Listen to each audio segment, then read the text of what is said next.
Yes, you did. Made it weird. What's happening, weirdos? This is the incredible Ethan Suplee, who you may know from things like My Name Is Earl, American History X, Kevin Smith movies. I personally know him from Life, but I'm also most admiring of his life transformation, his body transformation.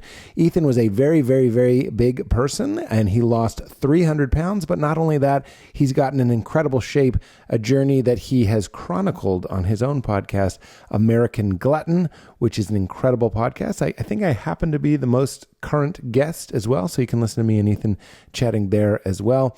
We get into all sorts of wonderful things, his life philosophy. He's a very, very deeply interesting guy and a very talented guy and a lovely friend. So I'm excited for you guys to hear this episode. Thank you for tuning in. You didn't really tune in, did you? You click something. If you want to see me do stand-up, go to PeteHolmes.com. I am going to be in Houston, Texas this weekend, and a lot more tour dates, all on PeteHolmes.com. And once a month, I am in Los Angeles doing my show, my residency at Largo. Go to largo-la.com if you're going to be in Los Angeles and want to see me do stand-up. May the 4th, Star Wars Day, is the next living at Largo. So hope to see you there, or hope to see you on the road in your hometown. And if you like this show, as always, why not try a Pete's Pick? Just one Pete's Pick up top, which is here. I'm showing it to the video people. This is my Apollo Neuro. As you guys know, I'm crazy about my Apollo Neuro. I'm always talking about it. It is a wearable piece of tech. I wear it on the inside of my wrist that delivers vibrations that speak to your nervous system in a language that it can understand, basically simulating the feeling and the sensation of like a wearable hug it's basically touch therapy to help you feel safe and in control. You can wear it on your wrist or your ankle, and those gentle, soothing vibrations train your nervous system over time. And really, the first time you use it, you start feeling it, to recover and rebalance after stress. There's different settings for energy, feeling social, feeling clear, calm, focused, rebuild and recovery, wonderful recovery after stress or physical recovery, calm, which is a great setting for meditation, relax, which is what I put it on at night when I'm trying to unwind and turn my brain off, and my favorite setting, fall asleep, which gently lulls you to sleep and lulls you back to sleep if you're like me and sometimes wake up in the middle of the night. It's a wonderful chemical-free way to get better sleep, better rest, better relaxation, and also it's a caffeine-free way of getting more energy, more focus, and more drive, which is awesome. It trains your nervous system to cope with stress better over time. The more you use it, the better it works. And it's not woo-woo. I always say this. It was developed by a neuroscientist and a board-certified psychiatrist who have been studying the impacts of chronic stress in humans for nearly 15 years. And Apollo's effects on stress, sleep, cognitive performance, and recovery have been proven in multiple clinical trials and real-world studies. It's absolutely changed mine and Val's life. We've given it away to dozens of people. Absolutely a big life-changing and a life hack, and helping us cope with stress. So show your support for the show, show your support for your body and your nervous system. You can get 10% off at apolloneuro.com. That's APOLLONEURO.com/weird, and get a wearable hug on your wrist or your ankle and help you cope and deal with the stress that life throws at you with wearable technology. All right, everybody, that's it up top. Enjoy my chat with my friend, Ethan Suplee. Get into it. Soups. Oh, there you are. Yes. Soups. Motherfucking Pete Holmes. Soups. What's going on, dude? Are you home? By the way, I've been home for one day and I got a sunburn. Well, we've been in Toronto. It's sunny here. You're in Florida? Florida? 5 minutes in Florida and I've got a sunburn because Toronto bleached me of melanin, I guess. Yeah. Well, also gave me depression. I don't know if it gave me depression, but like since being home, the first thing I did today, I thought of you. I did a little coldy. I did a little icy. Yes. And I was like, God, I got to watch it. Like I'm always telling people to do it. Maybe some people just don't want to do it. Because when we talked about it, you remember you said, I'm sweating. It's, by the way, even you just saying this right now, there's such a fear. It's so crazy. Yeah. And, because I haven't done it, I haven't been home in a week. and I hadn't done it in a week. And just a week away from it made it like anew, like fresh and Yeah. painful anew. So I Right. got in it and I was like, this is what you're telling people to do. Like I wasn't like Right. ready to You do weren't it. right. Like a month from now, you're gonna just be like, no, it's wonderful. Back to that. Yeah. But it was good. It was, I'm sure maybe you can relate when you haven't worked out or whatever in a while and you go, oh, this is really hard. I don't think you really do that anymore. But like back when you did, I'm at that place with that. I'm like, I got in and immediately thought of you, but I was in the sun. That was part of it. I was like, Yeah. it was old Huberman, Andrew Huberman was like, the first thing you should do for your metabolism, for your mood and everything is get Sun sunlight. in the eyes. Yeah. Sun in the eyes, no Yeah. sunglasses, get it in the eyes. Yeah. So I'm fortunate that this is an overshare, but my bathroom, I can open the window so the sun is coming in. So like everybody's doing their, like I do a journaling thing in the morning on my phone. And so I just take a long sit pee. Sure. That maybe turns into a dumper route. We don't know. Right. We don't Kinda know. like it's the luxury that ladies enjoy because ladies are always sitting. They're like, oh, I didn't know I had to take a shit. Yeah. It's just happening. It's a bonus. That's what shit happens means. Actually, we thought it meant bad things happen, but it's actually Right. ladies It's seating. good. It's nice. You feel better. But I get that sun, and when we were in Canada, I was like, it's not a foregone conclusion that you live in a place where that exists. That's where like seasonal affective lights and all that sort of stuff has to come into play. Because I was hurting for it Yeah. real bad. And I mean, correct me if I'm wrong, but we were staying in a downtown area, but even like New York is sunnier than Toronto. At It's least the fucking time of year. weird. Yeah. I kept saying that, and they were like, well, in the summer it's sunny. And I was like, oh, right, of course, I guess. And towards the end of our filming, it started to get sunny. But I'm a little bit that way. If I go to Toronto 6 times and it's overcast the whole time, I'll just go ahead and assume it's overcast the whole year. Yeah, It's more weird because even on days where it wasn't like cloudy, it wasn't sunny. It's so foreign to my experience. The sun just skips it. The sun just doesn't go over Canada. Yeah. But what that does to you, and I actually wrote it down. I've never talked to you, and we're recording. That's okay, right? You're a podcaster. we're getting weird. I already talked about how women, I think, take more dumps because every time they pee, they sit down. Right. And I think that they're hopeful also. There's a hopefulness in it. Yeah. You know, Yeah. is this going to happen? It could happen. They're just more in the flow. And I think it's just because they're sitting down to pee. We thought it was estrogen. We thought it was conditioning or culture or childbirth or whatever it is. It's because they're sitting down to pee. Yeah. I have 4 daughters and a wife and now a granddaughter. So I'm surrounded by women. Yeah. And it was decades ago that I began regularly sitting down. I understand the morning sit down, you're tired, you're half asleep. Ethan. But there was something about like just the act of re-lowering the toilet seat for me. I was like, I'm going to cut out the middleman. I'm just going to sit. And I've had like super macho friends who desire this to be a state of emasculation, right? You're sitting to pee. How dare you? Ethan Suplee. First of all, I'm going to cut you to the end. Me too. I'm already there. I'm already there. But I love prefer that, man. Of course. Why stand when you can sit, which I believe Queen Elizabeth said about baths. I'm saying about urination. It's the best. And also, it's sort of nasty. It's just sort of nasty, like draining a hose, getting it everywhere, splashing. Yeah. Like, I'm too old for this shit. I'm too old for this piss. Yeah. So just lay it off. I don't even know that my wife knows this, and she would be very angry. But fuck it, we're sharing and we're weird. I will occasionally go outside to pee standing up. That's a difference. And I go like, I am man now, and I'm doing something super rugged and that is a special thing. Val was in the bathroom just this morning and I really had to pee. And I briefly was like, do I give myself the outdoor glory? Right. Do I give myself...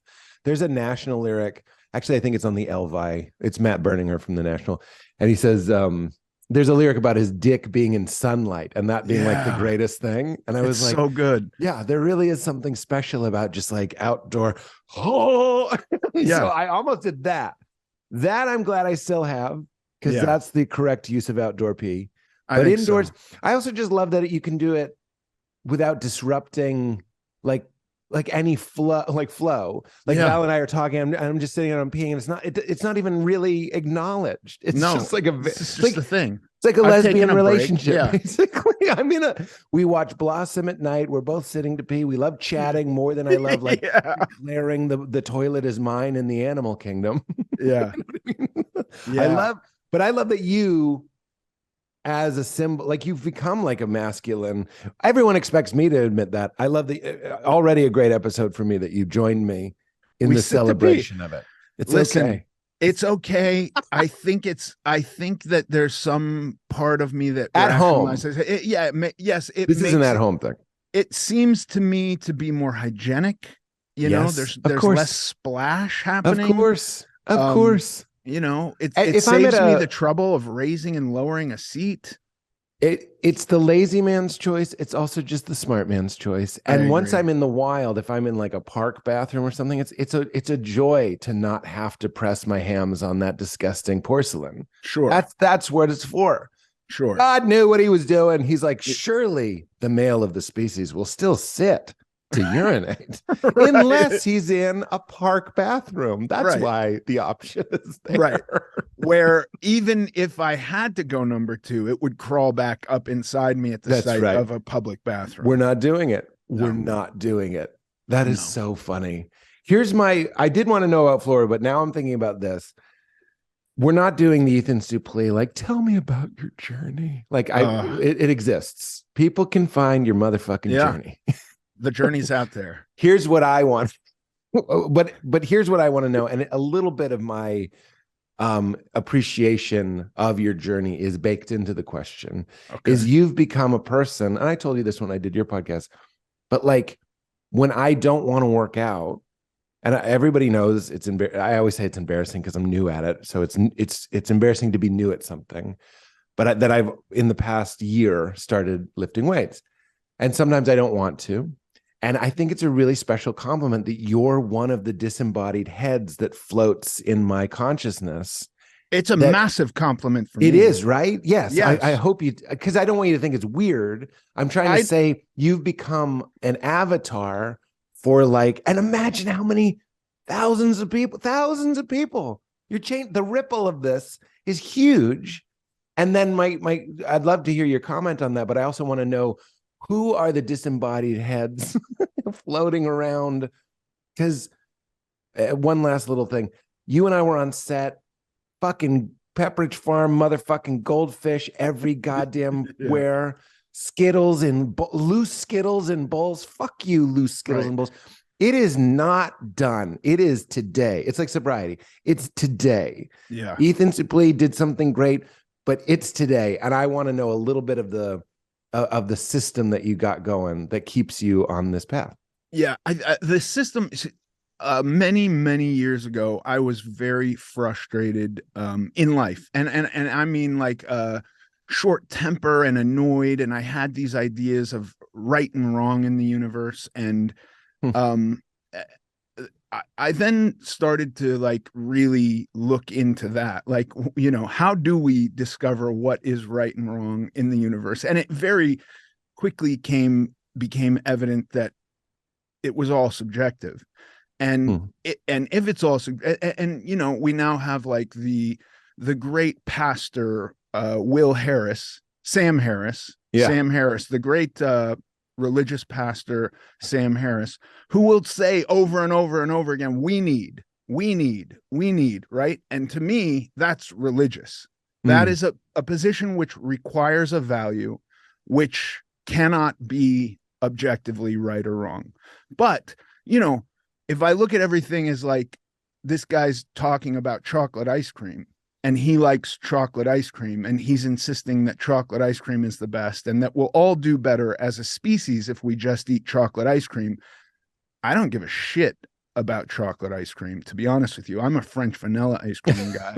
Which is a flavor. It is a flavor. It's not the thing upon which, by the way, chocolate is not vanilla ice cream added chocolate. They took away the vanilla. That's the flavor. It's different. Vanilla is a flavor. And it's clean and it's classy. And it's fine. And like, if you prefer chocolate, that's fine too. I'm never going to get angry at somebody that tries to insist that their flavor is better than my flavor. And you're applying that to right and wrong as well. I'm applying that to right and wrong. And so I've just been on this journey of like, what is actually right and wrong for me? And from that position, I can live my life with less friction. There's so much friction that has washed away. And I'll say this too, Pete, it's something that I came to believe in prior to it having any effect on me. Do you know what I mean? Like I can believe that seems correct. And I'm still a guy who's reacting emotionally to things that I feel are not going the way they quote unquote should be going. Yeah. And so these kind of floating heads are anyone from Foucault, who I thought was a really interesting historian, and sure, there's lots of stuff with all these people that I disagree with, but then there's some gems that I don't know anything. I've never heard of Foucault. It sounds like a skateboard company. He's is that like Foucault, bro?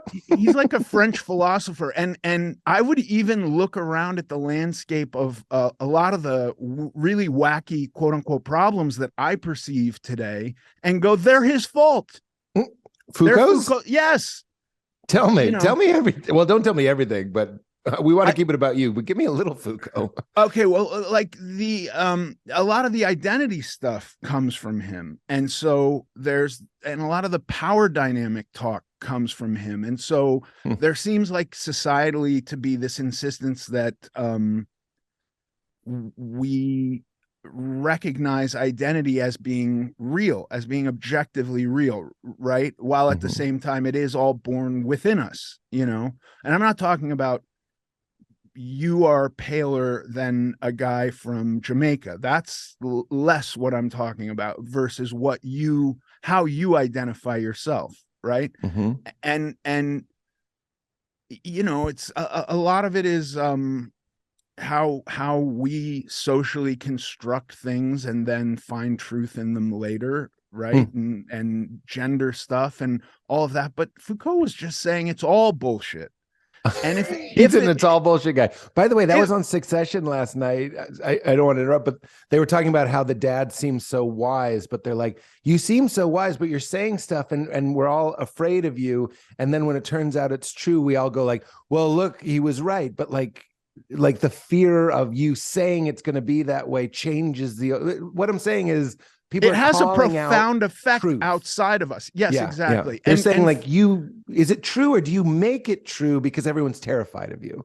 Like, right. And then everyone goes in hindsight, well, it must be true. It's like on The Simpsons where they go like, hold this rock keeps away cougars. Do you see any cougars? And it's like, well, the rock works. It's like, well, what is really true and what are we kind of imbuing with meaning? Am I on the track? I think so. It is. And, if we as a group get together and agree something is the way it is, then it becomes that to some degree. You know what I mean? Like, our currency is all kind of this imaginary game that we play, but because we instill belief into it, it then becomes real. Right. And there's so much belief that there's a military behind it. But like, Val and I were just over coffee this morning going like, any two groups of soldiers taken away from the power structures, away from their generals and away from their countries would just be individuals that would go like, what are we doing? If you stop shooting at me, I'll stop shooting at you and we can just stop this. But you're like, talk about believing in something like God and country and all this stuff that motivates people that wouldn't have murdered otherwise to, kill another person. It's a wild, No, you have those wonderful stories about World War I where on like Christmas Day they play football. That's what I was thinking. Yeah. And also, it's also from Succession, but there's that story where the power they had this idea that the slaves should wear a yellow marking on their shirt. This is also from Succession. And they go, don't do it because if they see how many they are, they'll rise up. And right. They joke on Succession. They say that Zuckerberg told that parable. I don't know. I don't think that's true. I think they're just fucking with Mark Zuckerberg, which is kind of cheeky and hilarious. But that's what I see even in a soldier situation. It's like, wait, you're the body of power, Right? Like the slaves or whatever group it is. The numbers have the power, but like ideas. And I was just reading this in A Course in Miracles this morning. They were like, illusions are as powerful as the truth.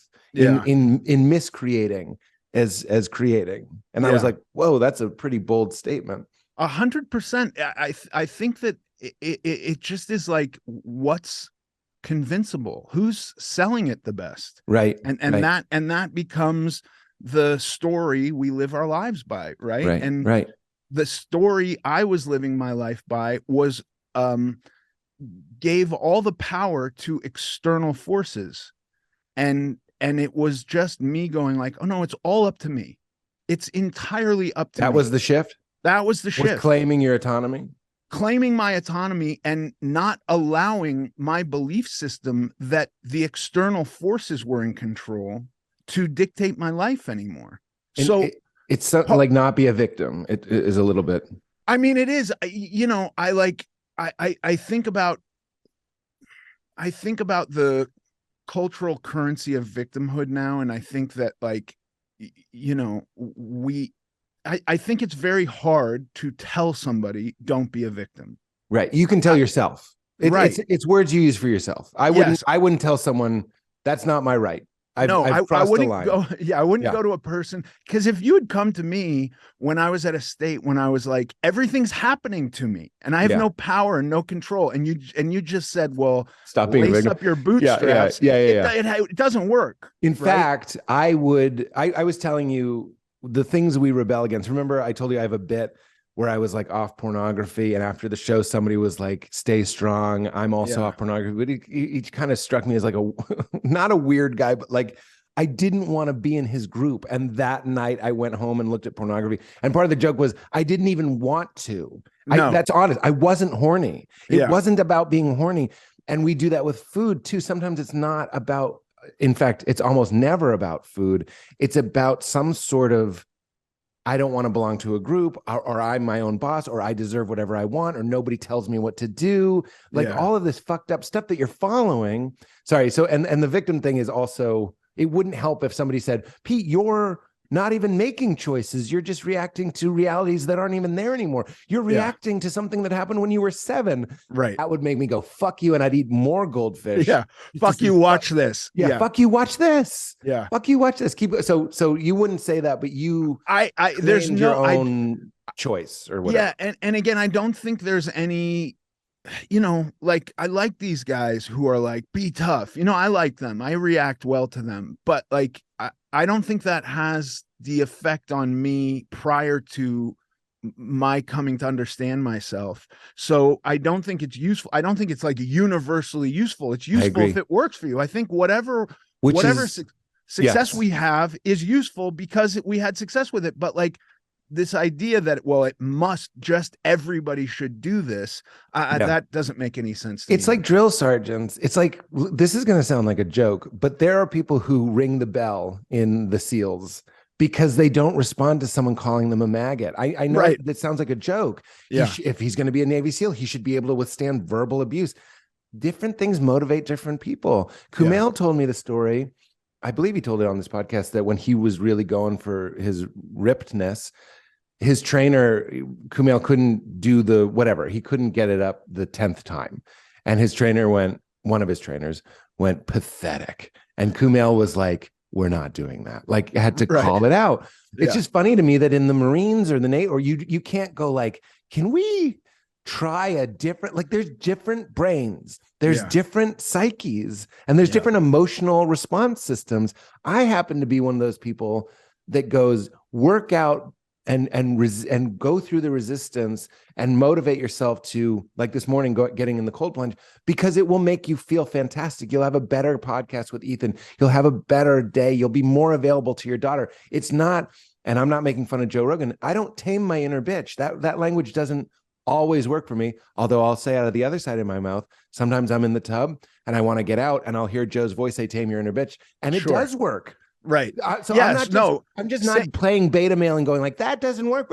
Sometimes it does. Sometimes it does. Sometimes I need something a little bit more nuanced, a little more gentle. Me too. And I've found that if you are actively within this belief system of shit is happening to me, that I think to get out of it is probably a more gradual approach to like, what can you tie your shoes? Okay, that's not happening to you. Let's start with what you perceive to be within your control and work our way gradually out. And if one day you can go like, oh, well, it's everything that is occurring to me is within my control, that's wonderful. But it might take a number of years. It's not just a guy on Instagram going, fight through the pain. And logic doesn't work either. It's like, quit smoking, it gives you cancer. That doesn't work. No, it doesn't work. They know. In fact, unconsciously, it's part of the appeal. It's like, fuck you, death. Like, I don't give a fuck. That's why it's the motorcycle of activities. You're burning down death. Logic doesn't work. Go ahead. No, whenever we think about like when I hear about the arguments against being obese from like the mainstream, like, well, health is the biggest one. Get like, out it's of here. So unhealthy. I'm like, motherfuckers drive race cars. People jump out of airplanes for fun. You know what I mean? We get tattoos. We smoke cigarettes. Like, there's so much unhealthy if you were a shit. stand-up, that's a bit. It's like, why aren't the people that are so hard on the heavy people and go like, it's just because I care about your health. Yeah. Fuck you, dude. It's because there's a fundamental self-love issue in you. There's an overweight, not always. I'm obviously saying this can be me. There's a very soft junior high boy in me that I can't tolerate. And therefore I will make fun of Brendan Fraser in The Whale. I'm not saying I do. I'm just saying that's why you see people say Free Willy when I was a kid, you see a big kid at the pool. I used to get some Free Willies. That's because you can't tolerate your own fallibility, your own, when I say softness, I don't mean body softness. I mean your own vulnerability, your own mortality. But to finish your bit, that if you ever do stand up, it's ready to go. It's like, if you really cared about people's health, you would go and stop people from skydiving or stop them from driving. I mean, it's boxers. Completely irresponsible from a health metric, right? Driving a motorcycle, if we were all just motivated by what is the healthiest we can live, motorcycles stop. They're done. You can't have one. They're so unhealthy. Also, just air travel or fine dining. Right. We're all killing ourselves. We're just doing it. The heroes of our culture are doing it more exotically, more luxuriously. Oh, I ate a 72-ounce steak at the Big Texan because I'm living life. Food travel shows are someone saying, watch me murder myself. Watch me die. I'm going to eat pork face tacos on a street cart in Malaysia. Watch, we're all dying. I'm dying better than you're dying. Right. And you can pick your favorite one and put it on your bucket list, right? Where was my favorite place that Bourdain went, who had to medicate himself to continue eating that way, by the way. He did? Was on all kinds of statins, or all kinds, maybe it was just one. What's a statin? It reduces, it basically, it's like blocks the portion of your liver that creates like LDL cholesterol. Oh, right. A preventative cholesterol. It's a preventative cholesterol thing, but there's like a lot of bad, I think, I didn't know that. Of course, it's a hazard of his job. It's like wearing a bulletproof vest. If you're going to keep eating deep fried pork every day for your job, you got to take this pill. Your doctor's going to get involved and be like, we need to block some of this from getting into your bloodstream. Right. And by the way, the pill has side effects. It's not just like sunshine and glory. You can take this pill and eat whatever you want. It puts a tax on your liver. So like we're fucking with the systems to be able to get away with this. And I look at people smoking cigarettes and I'm envious. I'm like, that motherfucker has it made. He doesn't give a shit. He's smoking cigarettes. He's enjoying life. Yes. And like, I could also look at an obese person and think the same thing. That dude got to go to McDonald's today. I didn't get to go to McDonald's. You know what I mean? So like, there's a Colin Hay song that he's sober, expresses the same sort of the jealousy of the sober person, which is so important to stay in touch with, lest we get on our high horse.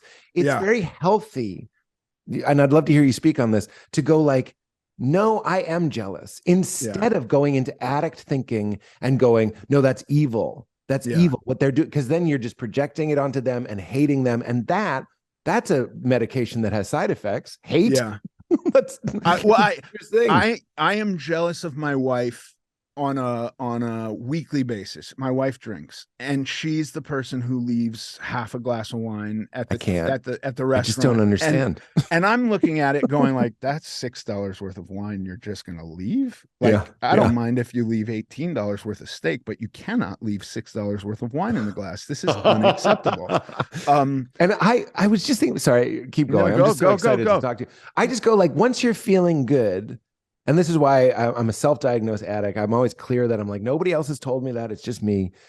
Once I'm feeling good, I'm like, why wouldn't you want to just keep going? Like, why wouldn't you want to just keep going? Like, you drink a Manhattan, drink it fast. Right. Drink it fast. Because that good feeling only gets better. Yeah. And of course, it doesn't work. Like, my way doesn't work. But every single time I'd go, it's worth a shot. And every one out of, 50, you'd be in such an amazing peak state in your body, in your emotional life, that the alcohol would dance with that feeling. It didn't create it, but it sort of like didn't squash it. So you'd be convinced that it was the alcohol. And then the next time you're chasing that dragon. But when I have this very vivid memory of being at dinner with my friends, the Gungers and Val, and they got Manhattans and they sipped those motherfuckers. They were, you said the money. It's funny. My devil will go, it's not going to be cold in 3 years. Right. No, that was as sane and as rational. Like, I was trying to make an argument for her. You know what I mean? Like, for me, it's just like that glass of wine is a shooter. You need the bottle, and you get it in your system as quickly as possible. But when I'm making these arguments, I'm trying to go like, how do I make her finish the glass of wine? Do I explain to her who complains about the electrical bill, because we ran the hot tub too many times? Well, it's the money. Finish. You got to drink the wine, but the steak, I don't give a shit about. Right. We're back to people pretending that they care about people's health when really they don't. They're really, in some cases, I'm saying what I would be doing, projecting their hate outward and being intolerant of that in themselves. And then you're doing it with money. You don't really care about money. I don't give a shit. The money is completely irrelevant. How do I make an argument that will win her? Yeah. Because that's all it is. I just want her to do what I would have wanted to do. And how do I get her there? And it's not the same argument for her. This is tricky stuff. Because when we were in Canada, I've already talked about this on the podcast, but I hurt my neck. I think I told you I motorboated the shower spray because it was a cold shower. And I was like, I'm going to really live life and I'm going to motorboat the shower spray. And I hurt my neck and back just going. Blah, blah, blah, blah. I haven't done it on stage, but I'm like, that means I can't motorboat my wife. That means if I want to motorboat my wife, I have to sit on the edge of the bed like Nicole, and she has Nicole to move. Smith's like old husband, and she has to move like a car wash. I have to be stationary, and she can drive me like a car wash. But I'm too old to go, which is literally the first thing you do in life. It's what babies can do. I can't do it anymore. But then I hurt myself. And I'm in Canada, and they were like, you should take this Canadian muscle relaxer. This just goes back to money. This goes back to excuses we make, freedom, liberty. I don't want to belong to your weird group. Pain is such a good one. Pain is such a good one that I only took one for 3 days, but I was like, this is dangerous for me because I really like the way it feels. Yeah. And guess what, dude? I'm 6'6". I'm constantly hurting myself. Right. Constantly. And I was like, I catch myself, Ethan. I'm saying this like it's a meeting. I catch myself wanting to wake up having slept badly, like on the wrong, so I can take one. And I'm not even that hooked by these things. There's just this like, there's a desire there. No. I just want to be a magic boy and feel good all the time. Feel good all the time, even though it doesn't fucking work. We all know it's going to lead to needing 2. It's going to lead to needing 3. Then Val was joking. She's like, then we're in the weird Canadian muscle relaxer phase of our lives, and you have to withdraw just to feel normal. You're taking random gigs in Canada just to visit the pharmacy.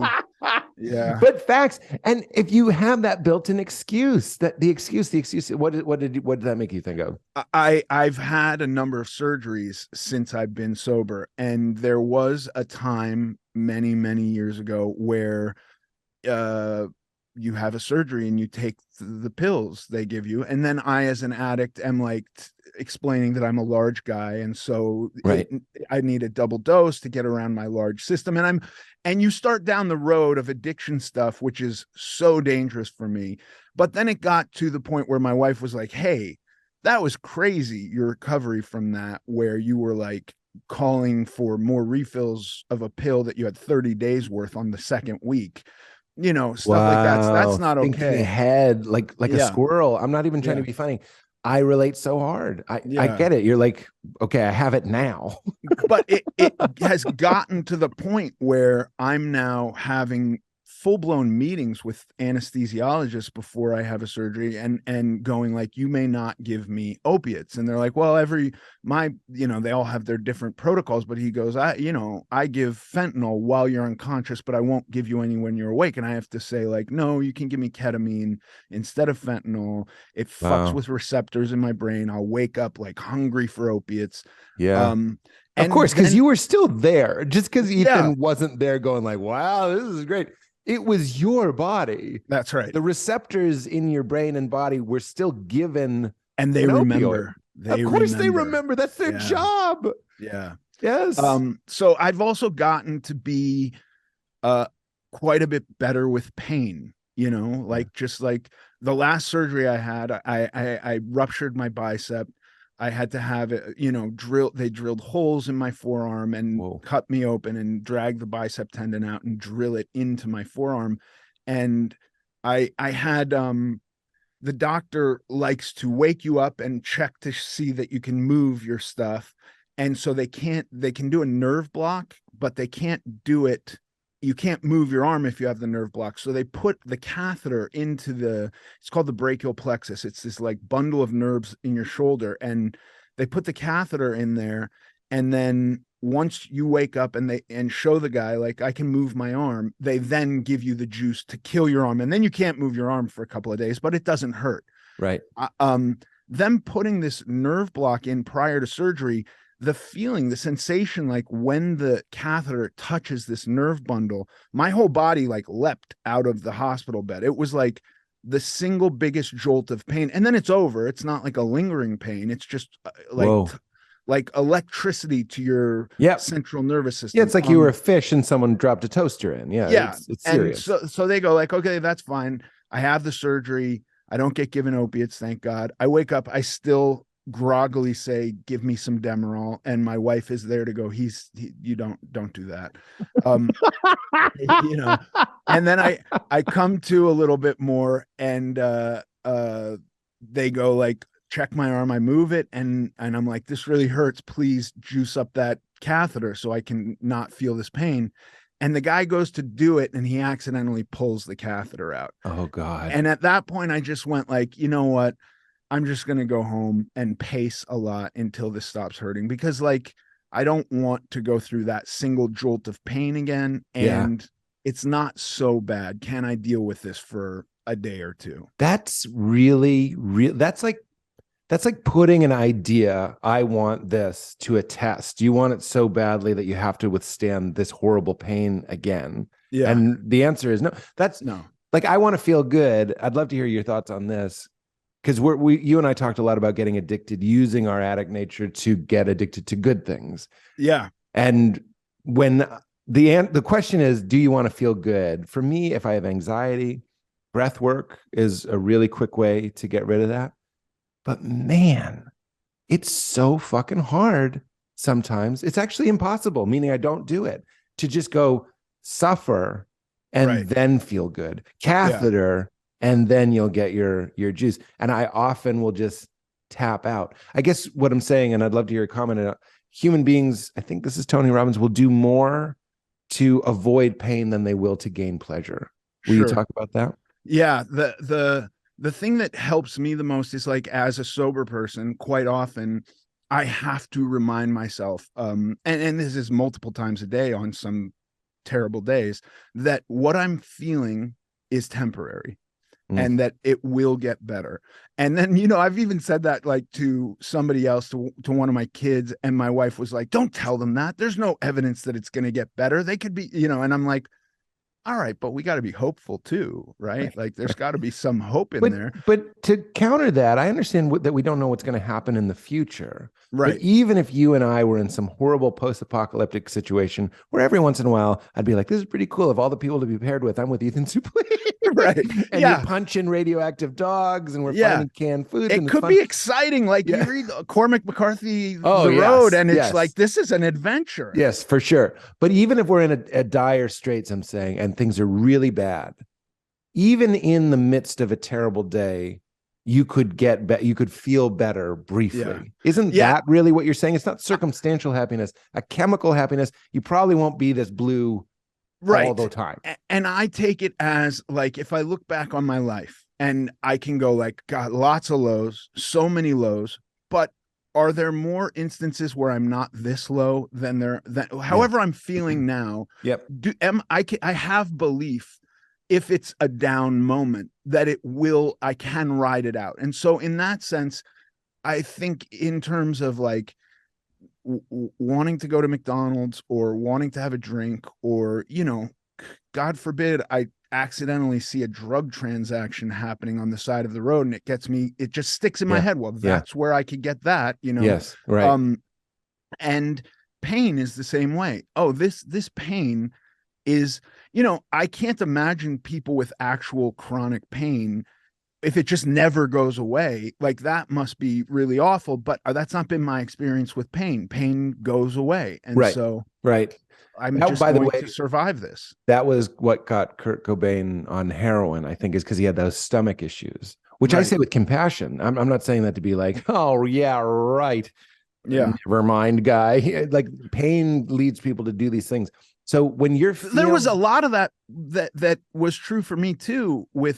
I instantly fell in love with opiates because my feet didn't hurt, my back didn't hurt. Yes, there was a lot less literal physical pain just in living life as a very large person that went away. And then it also seemed to give me a little bit of a personality, and I could talk to people and because you weren't probably anxious, right? I wasn't anxious. I wasn't thinking about like, what does that person think of me as much. It was like, you know why? Because you're set. I'm not trying to be funny. I'm saying this is why people drink alcohol. It's because they have a private little flame inside. Right. And it's like, what's this guy going to do? He can't take this private little flame. Right. Like you're warmed from the inside. Yeah. And that's honestly how I felt on those Canadian muscle relaxers. I was like, I kind of have a thing going on. Right. I have a thing. By the way, dude, I was taking one. It's half the dose. And I still was kind of like, I have a little secret. Yeah. Right. And now I'm talking to this guy and he's kind of annoying and I think he doesn't like me, but I'm like, the flame on, it's still burning. And as long as I get away from him or just smile, right? No, I mean, that was a lot of drugs for me. Like, it wasn't fun to do drugs with other people doing drugs. I'd much rather do drugs in secret and then have that secret. You know what I mean? Only in secret. Me too. I'm only in secret. And I know I don't need to give a caveat and be like, we're not celebrating it. I'm just saying, like, it's a certain kind of person that wants it and wants people to not know. I want people to just think that I'm an easy guy, right? Like an easy, smiley, laughy guy. Yeah. And really, that's an intolerance of some of my harsher emotions. Like I just don't like. I said to Val yesterday, I was like, it's not that I don't like the dog. It's that I don't like the dog. Like, it's not that there's nothing about the dog other than I have sound trauma and he barks and he scares the shit out of me. But and I'm not kidding when I say sound trauma. That's not like how people use it. I mean, like I legit have that. But the overreaction that I feel towards whatever it is, if something makes me angry, it's not just anger. It then comes in this flood of embarrassment. Sure. I'm mama's golden boy. Yeah. I'm the second born. I solve problems. I don't create problems. And I'm certainly not like my scary ogre dad who always seemed mad. Not always, but you know what I mean? I'm not like that. So we're back to intolerance when people are hard towards ourselves. That's what I mean. That's why when we want to make fun of Brendan Fraser, or we want to tell, like my mom will just tell a very heavy person to stop eating. She's just way. That's like, I don't know what you call that. It's an intolerance. You can't stand how you feel. You're embarrassed and you're ashamed. And then these drugs, one of the things that it does for me is I'm like, and I'm speaking to you from a place of clarity. I don't like it, and it really doesn't work, but it temporarily gives me the feeling of like, I feel nice enough or numb enough. It's really numb. Right. And we've blocked out some of my intellect. We've certainly blocked out my ability to grow or to learn or to be challenged or to truly connect, which is one of my big sobriety things is my daughter will not see a glassy look in my eye. Like I could cry thinking about that. It's like, that's not happening. Like we'll do something. There'll be something she doesn't like about me, but it's not going to be dad was like, hey, baby. It's not going to be that. It's not going to be that. Yeah. But the intolerance of the feeling, go anything. What do you got? I'm so with you on all of that stuff. I think that it comes down to like a lot of what I've struggled with in my life is the feeling of dissatisfaction with myself. And so a lot of that for me was built upon these perceptions, narratives, ideas about how things should and shouldn't be. Yes. And to get rid of that, I've become happier. I've become mellower because nothing should be anyway. It is how it is. And I can work to better myself and allow other people to have their preference. And that's all I really care about. Like Ethan, you're nailing it. It's beautiful. I care very much about everyone being correct with, even if it goes totally against values I hold, right? Because I haven't disregarded my own values. I have values. This is something my wife gets very concerned with and goes like, well, if it's all relative, then there's no right and wrong. Then how do you feel about X, Y, and Z? And I'm like, I don't like it. Yeah. It's not something I like. It's not something I want to see happening. You know, I don't like war. I'm pretty opposed to war. Yeah. But at the same time, it's like, is it maybe necessary at times? I mean, is violence sometimes necessary? If a guy breaks into my house, I'm probably not going to lie still while he rapes my wife. You know, I'm going to get violent. And that's the value I choose. And I would also want to understand, why are you doing this, dude? Like, what's happening with you? Right. You know? Yeah, this is so interesting. Going back to what I was thinking, because you and I have talked about it before, there's the line in Shakespeare, nothing is right or wrong, but thinking makes it so. Yeah. But what is really empowering without getting because your wife throws a very legitimate pickle our way. And I know what she's talking about because I dabble in these types of thought experiments as well. But what I'm after is a personal spaciousness. And I want to suffer less. But I also want to, it's not just whistling in the dark. It's syncing up with nature. In the way that nature doesn't have the same. This is tricky. Like everybody knows we're against bad things. Like you have to say that we're against bad things, but there is something interesting about being like, don't worry about other people. Things are happening and you can't really change everything that's happening. You can change your response to those things. That's what I'm trying. That's my biggest goal. And also, nature is a real interesting one because every time I look at nature, you know, like this whole natural law, the philosophy on natural law with which basically our country was founded, to me, there's nothing natural in natural law the way they describe it, where men should have dignity and that doesn't exist in nature. Nature is violent. Well, cut to us at our post-apocalyptic. In fact, the post-apocalyptic thing, we all are aware that you're like 3 meals away from becoming like a different person. Right. And I think that's what frustrates people when we get very navel-gazy. I'm the most navel-gazy of them all, and I find a lot of value in it. But I see a lot of people that might have different types of lives, and they might be struggling more, going like, must be nice to be able to talk about those things. But if you follow that deeper, I think we're going into our lineage as human beings and going like, there's been a lot of not dignified, you know, like cavemen killing, murder, like killing animals and eating them isn't really dignified. We've changed it. We've been like, it's the meal of kings. And we sit at banquets and you don't see the slaughterhouse anymore. Right. And you don't see them.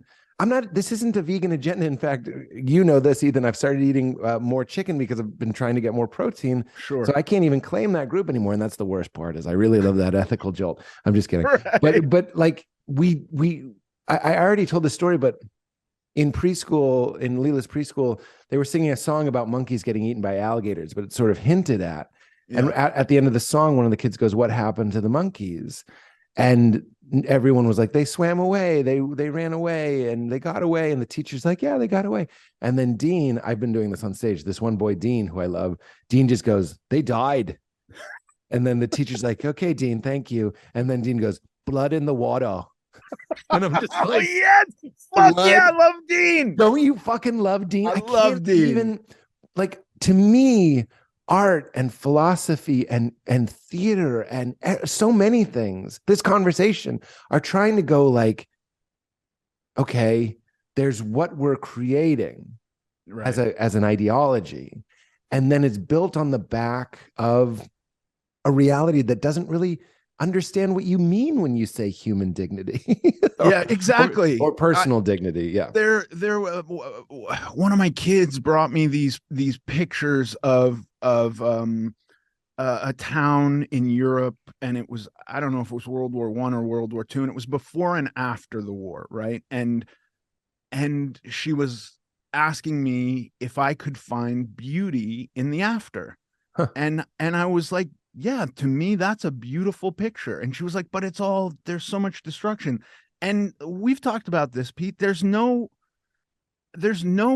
creation without destroying something. That's nothing. right. Nothing. Everything can be feeds on created. death. Yes. Yeah. And so I feel like there's, I go around America and there's this attempt to make everything static. It just needs to be this way, and then it needs to stay this way. All inhale is what we call it. They want this. Yeah. Never Right. exhaling. Never exhaling. Never. Yeah. Right. And that to me doesn't make sense. No. I think we've got to see beauty in decay. Decay is natural. It's a part, and like, fuck, I don't put so much emphasis on everything having to be natural, right? Because natural is murder and rape and savagery that I don't want to experience. I don't want that. I don't want to be a part of a system that like thrives on just, the strong are killing the weak. That's gross to me too. But we're all going to grow old. We're all going to die. Shit decays. And can't that be beautiful also? It has to. You have absolutely no choice. You can be in denial and be in Times Square and briefly believe that by being, and I'm saying this, I've caught myself at times being a consumer and being like, I'm going to live forever because I keep buying this stuff that is like an extension of me. It's my iPad. It's like I've grown in size. My car, my house, my country, my job. And it's like, no, you're still a daisy in the middle of a field. Like you're very, very vulnerable.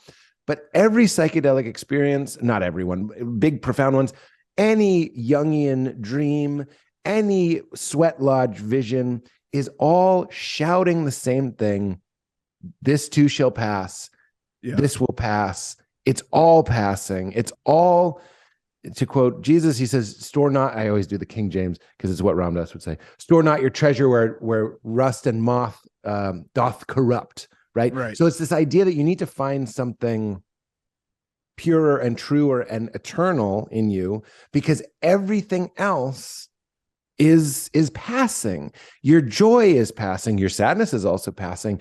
You win and you have a moment of elation and then it immediately starts fading. Yeah. We need to reconcile. Blood in the water. Blood in the water. That's truth. Make peace with it and go, it's okay. You not just, I think you have to forgive it. You need to look it in the face and go like, that's what's happening. Not endless plastic surgeries. And when people are like, look at Madonna and Cher, they don't age. I'm like, look, I'm not putting them down. Do your thing. I understand that's part of your business.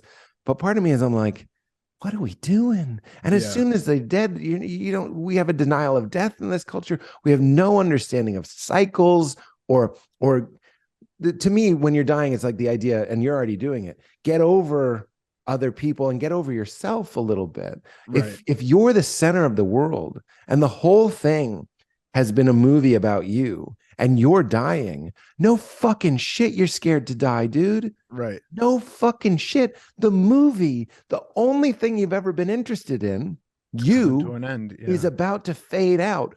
You'd be a dingus if you're going to spend your entire life that way and be cool with that. But if Right. you're zooming out and looking at your interconnectivity and looking at something bigger and embracing the mystery and forgiving reality, then you can get over yourself, and that's not as big of a transition anymore. Yeah, you're a parent, and the place where I could touch this ability was before I had my first kid, and I read the book, What to Expect When You're Expecting, but that's very much from a female perspective, but I wanted that knowledge. I tried to get all that knowledge, and then the baby came, and I still felt like I don't know what the fuck to do. I don't know what to do. And then I'm rationalizing, well, people have been doing this for millions of years, and like I'm here, so they figured it out. Like nobody knows.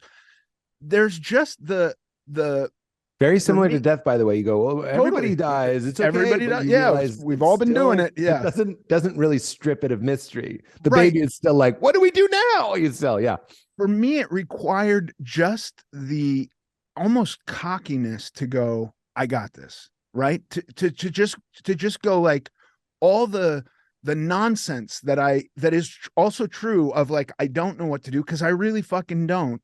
I'm just going to behave as though I do know what to do and deal with problems as they come up. And I've like that was the first moment that I felt like it's okay. Like I'm okay now that I decided to be okay. And I touched that and never kind of lost it with my kids. And there will be times where my kids come to me and say, like, I wish you were there, Dad, because you always know what to do. And I go, like, I don't know what the fuck any of this is. I don't know anything. But they are convinced, because I can convince myself around them that I got this. When you're with me, you're safe. You're taken care of. You're protected. All whatever it means to be a father to me. And then it's happened more and more. Like, I got a flat tire and there's no AAA, and I've never changed a tire, and the fucking got no cell service. And there's 10 minutes of like a stomach ache because I'm so stranded, and so the world is now imploding upon me, to I just decide I can do this, and I do it, and I change a tire. And it's not the easiest thing, but also people fucking change tires. You know what I mean? Yeah. And that's kind of been the way I eventually got to this thing of, like, whatever's happening with me is on me. Yes. And I wouldn't go around telling people you have to be like this, because I don't believe that that's true. But for me, that's what works. That's so a friend of mine just had a very profound ayahuasca situation, and that was one of the things. It was like just you, and he kept asking it questions about other people, and it was like, what are you doing? Like, how do you feel in this situation? And it kept stressing that everybody has autonomy and everybody has choice, which is really beautiful. I also love what you're saying. It's actually in a Comedians in Cars episode where Seinfeld, somebody says something, they're like, well, what if we go there and this happens? And he goes, then we'll deal with it. Right. And it was like those simple truths. Sorry to keep mentioning drugs, and as much as we've been talking about sobriety, but I had an MDMA experience where I was like, it brought me to tears. The thought, I was like, people don't have to be like me. The other side of that is, and I don't have to be like them. Yes. That's like, if you could write that on a piece of paper and eat it and have that get into your cells, how many of your problems would just go away? And another one I'd like to write on paper and eat is, if that happens, we'll deal with it. I quote this all the time. Anxiety is paying interest on a debt that never comes. You're just paying. It's not, the bill didn't come. Yeah. Why are you worried? You didn't order it. It's not at the table. You didn't eat it. Yeah. Now, this is something I subscribe to wholeheartedly. I believe that is truth, and I still have anxiety. Yeah. And these things I battle with within myself. This is like my final biggest battle, or my most recent or profound, which is like, no, this isn't real. And yet I'm still have a rapid heart rate. I could fucking have anxiety right now just thinking about if you and I, because you're very convincing about the cold stuff. and it still makes me scared. And if I was to agree with you or make God, because I think for me, the highest level of truth that I can achieve is agreement with someone. And that goes down to like, I told Pete I would do this thing. I have to do it. Yes. I'm not going to not do it because I told Pete I would do it. And then you are your own worst, like, and then I'm the a one mess fucking up until I Ethan. do it. Yeah. But I know it won't be as bad as I think it will be. That's true. And I can't get out of that. And so it does take some time going, that's not real. Yes. None of that's real. Oh, what buddy, I'm feeling isn't real. When I did your podcast, and even when we're talking now, this is a very special Pete. This is midday Pete. You and I were talking about like in the morning, some time with my fam. I have my first coffee. It's the most special Pete. That's the Pete that hosts the podcast. Yeah. And he's great. And I love him. But like we're saying, it's not always that Pete. In Val said about me, she's like, in the course of the day, you feel every emotion. She's like, I watch you feel every single emotion. And it's true. I've gotten very polite about it. I'm not like flailing around like Miss Piggy or Kermit with my arms like this. I'm not like that, but I am internally, I'm feeling everything. One of the things you just said, I was thinking about, like, so you take ayahuasca, right? Ayahuasca is one of those things that I'm like, people talk about it being so intense and so frightening and life-changing, and it's the opposite of an escape drug. It's like the most confronting, like, hey, have you noticed that you do this? And I'm going to show you it for 4 hours, and like you come out like broken, and then it rebuilds you. It doesn't sound like taking Molly at Lollapalooza, you know what I mean? Right. So, where it's just like, let's cuddle. Exactly. It's not that at all. But yet I remain interested in it. And this is you and anxiety. By the way, what I was going to say was nighttime Pete, I'll wake up and pee and I'll have to ward off just generalized.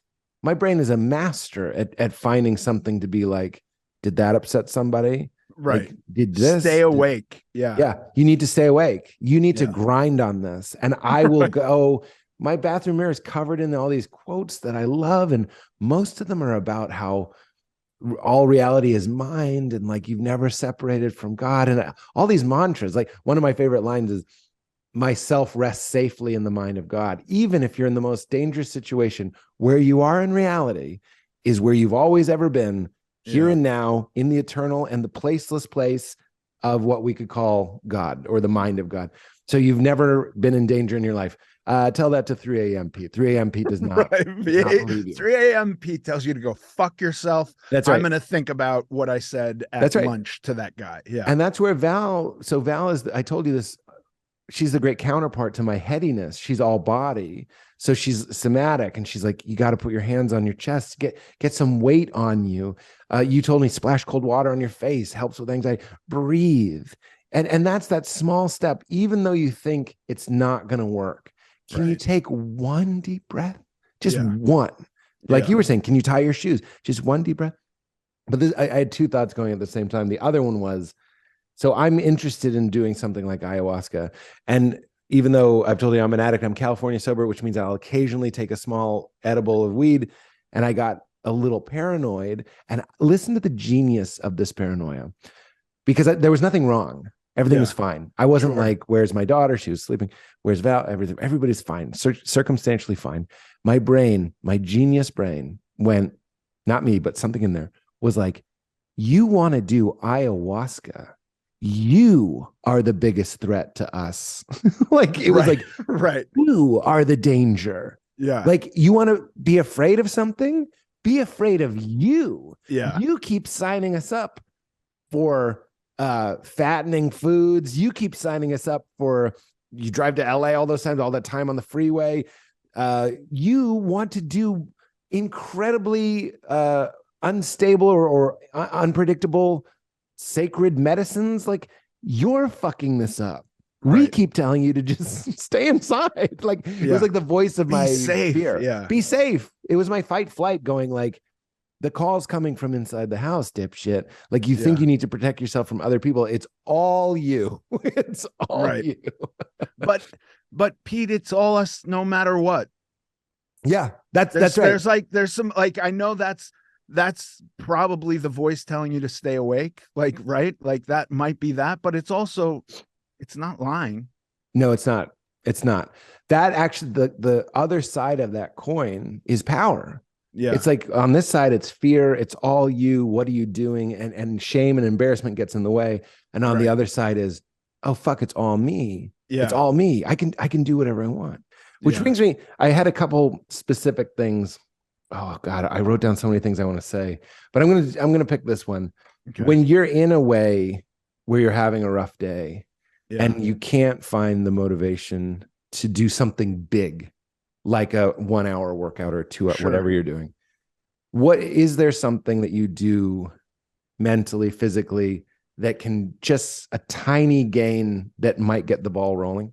Yeah, it's specific to me because I don't know if anybody else has experienced this, but have you ever had a dream or have you woke up and you can't move? Like there's a Val has that sleep paralysis. Yeah. Sleep paralysis. So the only way, and I actually had, as an aside, a bad drug experience where I went into actual paralysis.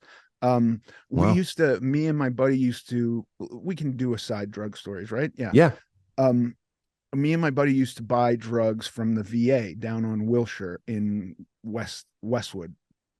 And basically we met a nurse there who would buy prescriptions once they were filled from vets, so vets could take the money and go get the street drugs that they were doing instead of the bullshit prescription drugs. We hadn't quite graduated to the street drugs yet. We were still onto prescription drugs.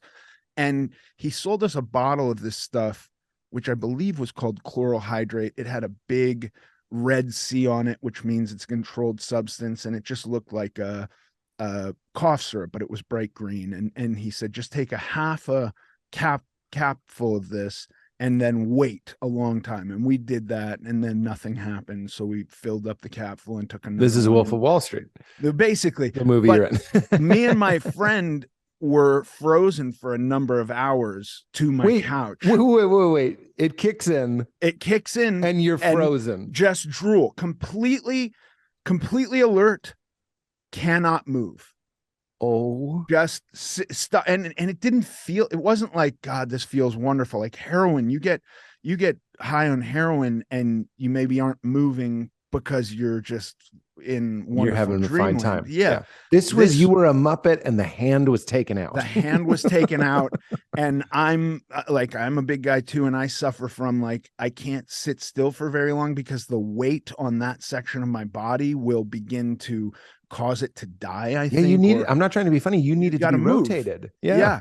No rotation. And I'm feeling like it was horrible, but I have had dreams and woken up in that state. Did it just wear off? It just wore off. It wore off. It took like 4 or 5 hours. You wiggled a finger and you're like, fucking thing. Yeah, I'm coming back. And then your whole body. Who came back first? Me.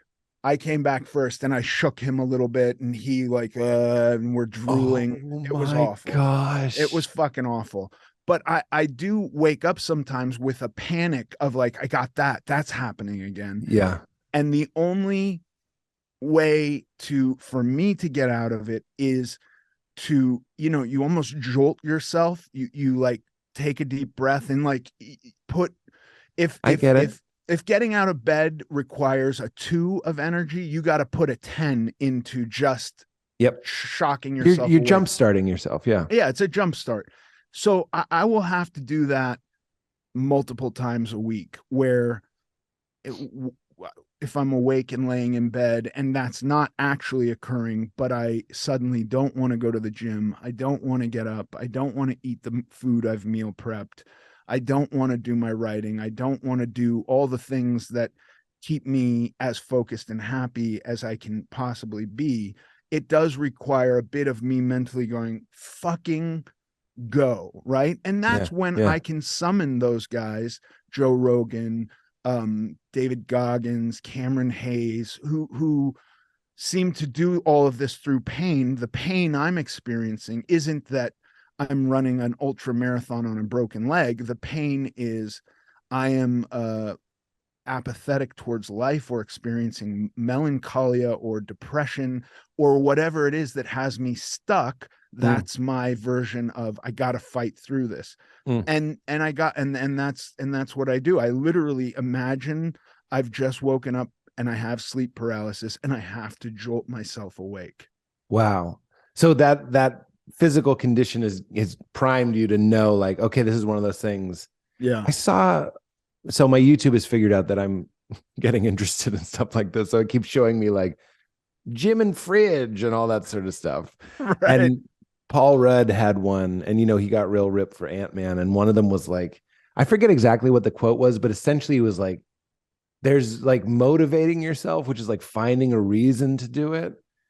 And then he's like, but that's not, it doesn't work. He's like, you can't like wait to find a reason and get a reason. He's like, it's just to do it. It's just I hate this and I'm going to do it. And I'm like, that seems like a muscle that you can work on? Question mark. Well, like you get better at it.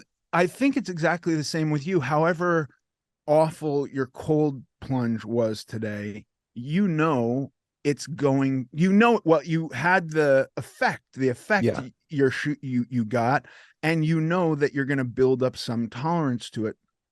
It's exactly the same for me with working out. 5 times out of 10, I don't really want to go and do it. I'm only doing it because I know the rest of my day will be better. Yes. And then if I get into a routine of it, it's actually more difficult to not do it because I'm just now accustomed to doing it. But if I take a week off, which this last week, I think I only got to the gym once because we were working and then I had something else to do over the weekend and I only just got home. But I went to the gym today and I was like, I'm going to start off with legs, which is the fucking worst. And it was so hard and so awful. And I was actually doing much less than I had been doing 2 weeks before because my legs are now suddenly, they're not out of shape. They're going to be fine in a week or two, but they were just like, no, wait a second. Wait, we're not doing that anymore, Right. And so I did that and I walked out of the gym with a pep in my step and feeling great. And I could experience the sun, where prior to that, the sun was harmful to me. Yes. It was great. And so I just keep doing that, one foot in front of the other. I love that. And that when I got out, this is how I can relate. Yeah. You're right. I got out of the cold plunge. I didn't want to do it. It was first thing in the morning, which is the hardest. It's because you just got out of the bed and you're all cooked like a hot dog. And you get in. But my daughter was kicking me all night and I just slept like bad and I just needed a reboot. I needed to lick a big old 9-volt battery, like a big one. Yeah. And when I got out, this seems like a YouTube video, but I went, I already won. That's what I said. I was like, I already won. But this is here, we're going to go to the mid-rolls, but we kind of were talking about this earlier. Peak state people, Pete that's standing in the sunlight, glistening and cold going, I've already won. Yeah. He's not the best guy to give advice to anybody. Like peak state. No. What's interesting is let's talk a little bit more about that. Yeah. Because I wrote that down. I was like, non-peak state people, 500-pound Ethan. I want to know what he needed, because it's not Pete going, I've already won. That just seems like a guy with a hot girlfriend being like, and the best thing is you do it all the time. like it doesn't help. So let's get to that. We'll be back in literally 2 minutes, 3 minutes. We'll be right back. Whenever I buy something, I always do my research, especially if it's something I'm going to put inside of my body, because doing research before you buy something means making better and more informed choices, especially when it comes to stress or sleep products like CBD. And that's where Next Evo Naturals, my favorite new CBD brand, knocks it out of the park, which isn't always the case. A study by an independent lab recently confirmed that some brands contain up to 60% less CBD than they claim on the label. But with Next Evo, you can trust you're getting the best of the best. They use smart sorb technology, which is proven to have 30 times better absorption in the first 30 minutes and 4 times the overall absorption as other products. So for people who don't have taken CBD in the past and just don't get what it's about, don't feel it, don't notice it, Smart Sorb is here and makes a huge difference. So if you've written off CBD in the past, Next Evo is an absolute reimagining. It's a game-changing, wonderful thing. The stress gummies is what I take almost every day. That's their CBD and their whole plant ashwagandha, which is an adaptogen. These are lifesavers when I'm feeling overwhelmed or anxious. If I'm just stressed and can't get on with my day, can't face my inbox, can't handle company coming over, these are my secret weapon to round the edges and get me back to feeling ready to face my day. So if you've tried CBD before and you didn't get it, didn't like it, trust me, Next Evo is different. Give it a try. Upgrade your CBD and show your support for this show. Go to nextevo.com/weird to get 20% off your first order of $40 or more.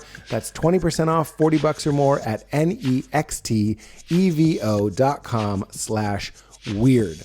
Also brought to us by our friends at Sunday Lawn Care. If you're like me, you love spring, but you may not love figuring out how to take care of your yard. Does anyone else just stand in the line, in the aisle, in the store, wondering where to start, feeling overwhelmed, feeling anxious? Well, that's where Sunday Lawn Care comes in. Sunday is everything you need to get the lawn you've dreamed of. This spring, go to getsunday.com/weird and enter your address to get a customized plan created just for your lawn. It's really, really cool. No trips to the store or heavy hauling bags since they ship straight to your home.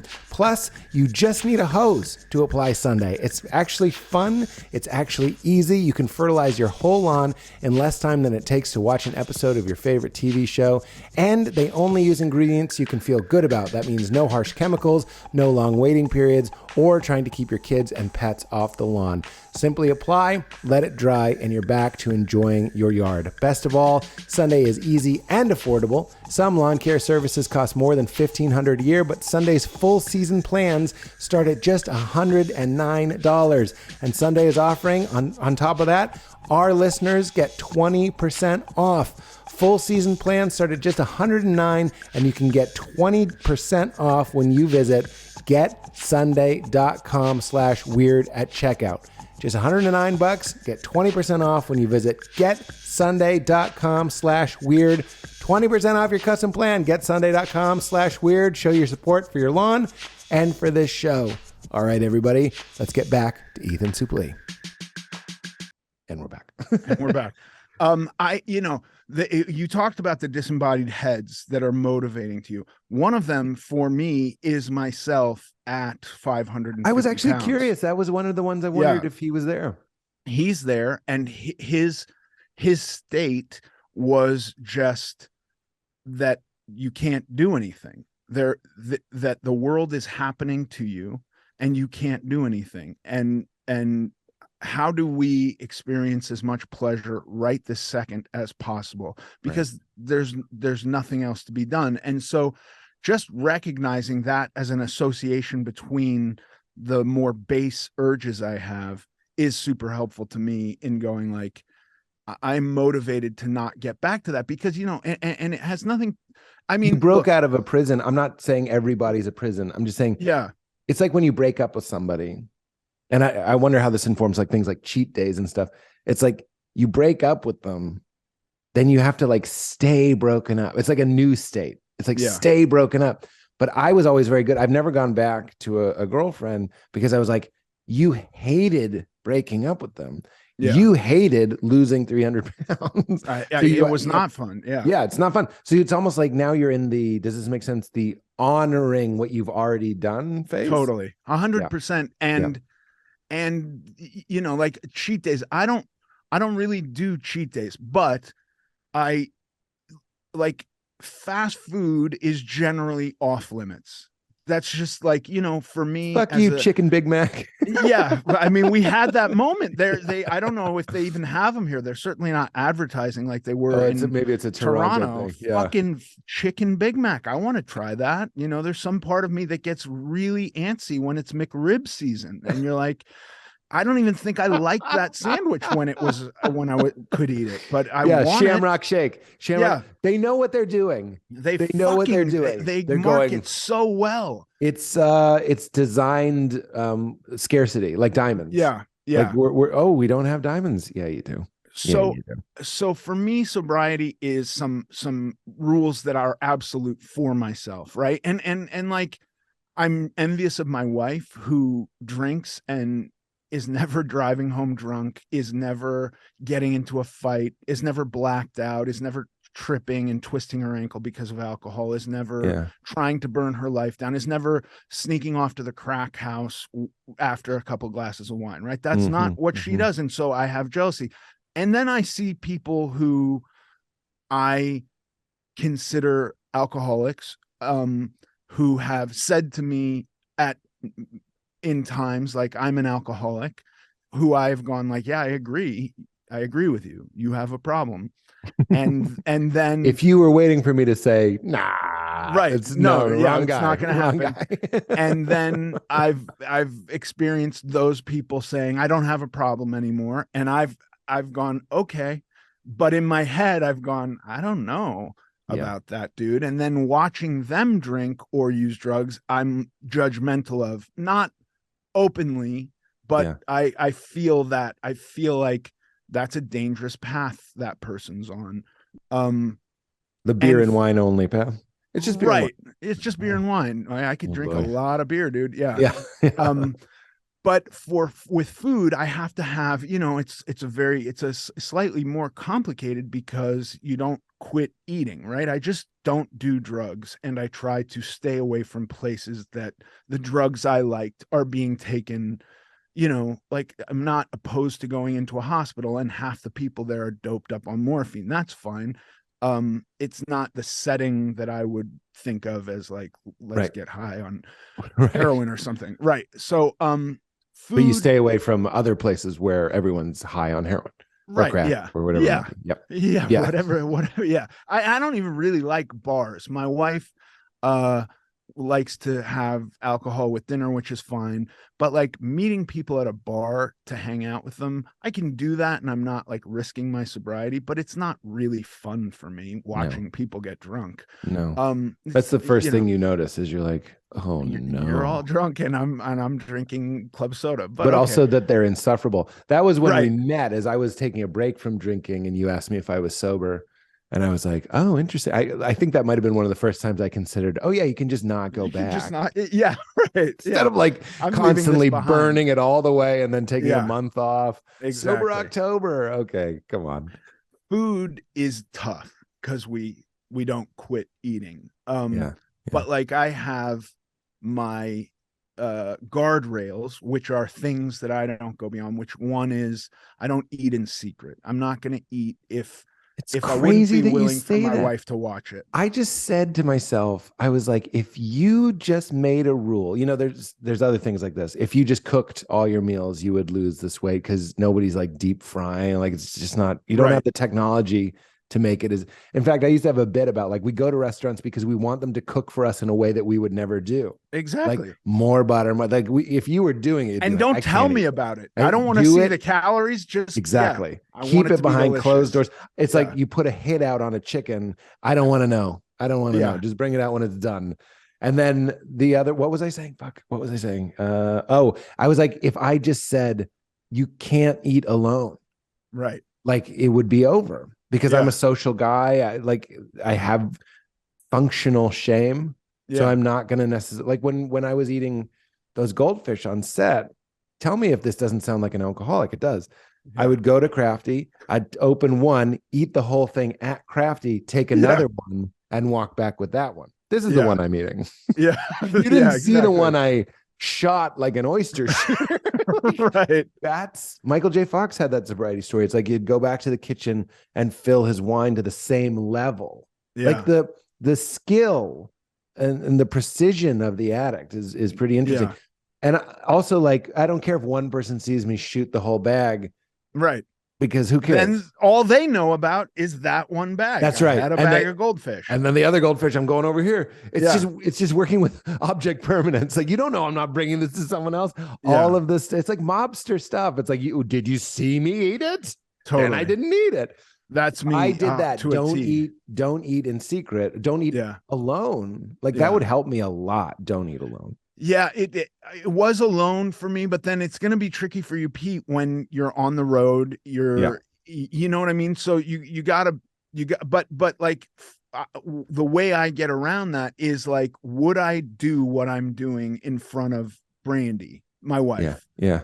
Would this be okay for her to see? Is this something I'm not doing it in a sneaky way? You know what I mean? Because I think we put things into categories. And so for me, if I went like, I'm never going to eat alone, and then I found myself traveling for a week alone, at some point I would go, well, I'm going to eat now. And then the guardrails come off, and then I'm in the crack house, you know? Right. You've broken the seal. Yeah. That's real addict stuff too. I'm like, well, I've done this. I might as well do a million other things. That's right. I already ate the buffalo wings. I'm going to order 3 desserts. Yeah. Can I honestly say, you know, I'm not sneaking into our pantry to do tablespoons of peanut butter. If I'm alone, yeah, that's what, that's a big one. It's wonderful. It's the best. If I'm sitting in a restaurant alone, and I've positioned myself so nobody else can see, I've got my back to them and they're not seeing the waiter put down just too much food in front of me, would I be willing to turn around and have somebody watch me eat this meal? Because I don't like people watching me. I find it to be that I eat in a disgusting manner. I think I eat too fast, and it's gross. I'm with you. You told that wonderful story. Wonderful. It's a sad story, but you wonderfully told a vulnerable story on Risk, which I really loved. And I told you the part you were trying to score, and the part that I just related to so hard was you're coming up to a red light and you would stop before the other cars because you didn't want anyone seeing. Nobody to see me. Yeah. That's the voice, right? The voice of my addiction is like, just stick with me. Like, just stick with me. It's you and me. It's you and me. It's the reliable. It's dangerous. Other people are dangerous. Yeah. Other people are dangerous. Other people are in the way. They don't understand. And then we already hinted at this. I have that voice that's like, you deserve it. Like it's hard. Life is hard for you. Yeah. And then if you really listen closely, I think it goes like, and we're all going to die. Like you could die tomorrow. Yeah. And you want to eat this whole pizza? Right. Yeah. Like, right. But that goes back to blood in the water. The way isn't around it. The way isn't even the other direction. It's through it. You have to go like, yes, I'm going to die. And life is not a pizza. No matter how many breadsticks spilling out of a bag in slow motion Domino shows me, we're facing a formidable foe that's using our wiring to be like, listen to the smallest, earliest part of your brain that tells you to eat fat and calories whenever you can. And then they put pop music to it. And Michael Jordan is drinking a Pepsi. Like it's a wonder more of us, and so many of us are struggling with food. Well, that's how I got sober. I would go to bed just about every night, pretty convinced I was going to die in my sleep, but it was a kind of a gamble, right? It was a toss of the roulette wheel. And if like on a night like tonight, me going to bed equaled death, I give myself one number on that roulette, like 1 in 36, right? Well, when I was doing a lot of drugs and heavy, it was red or black. Yeah.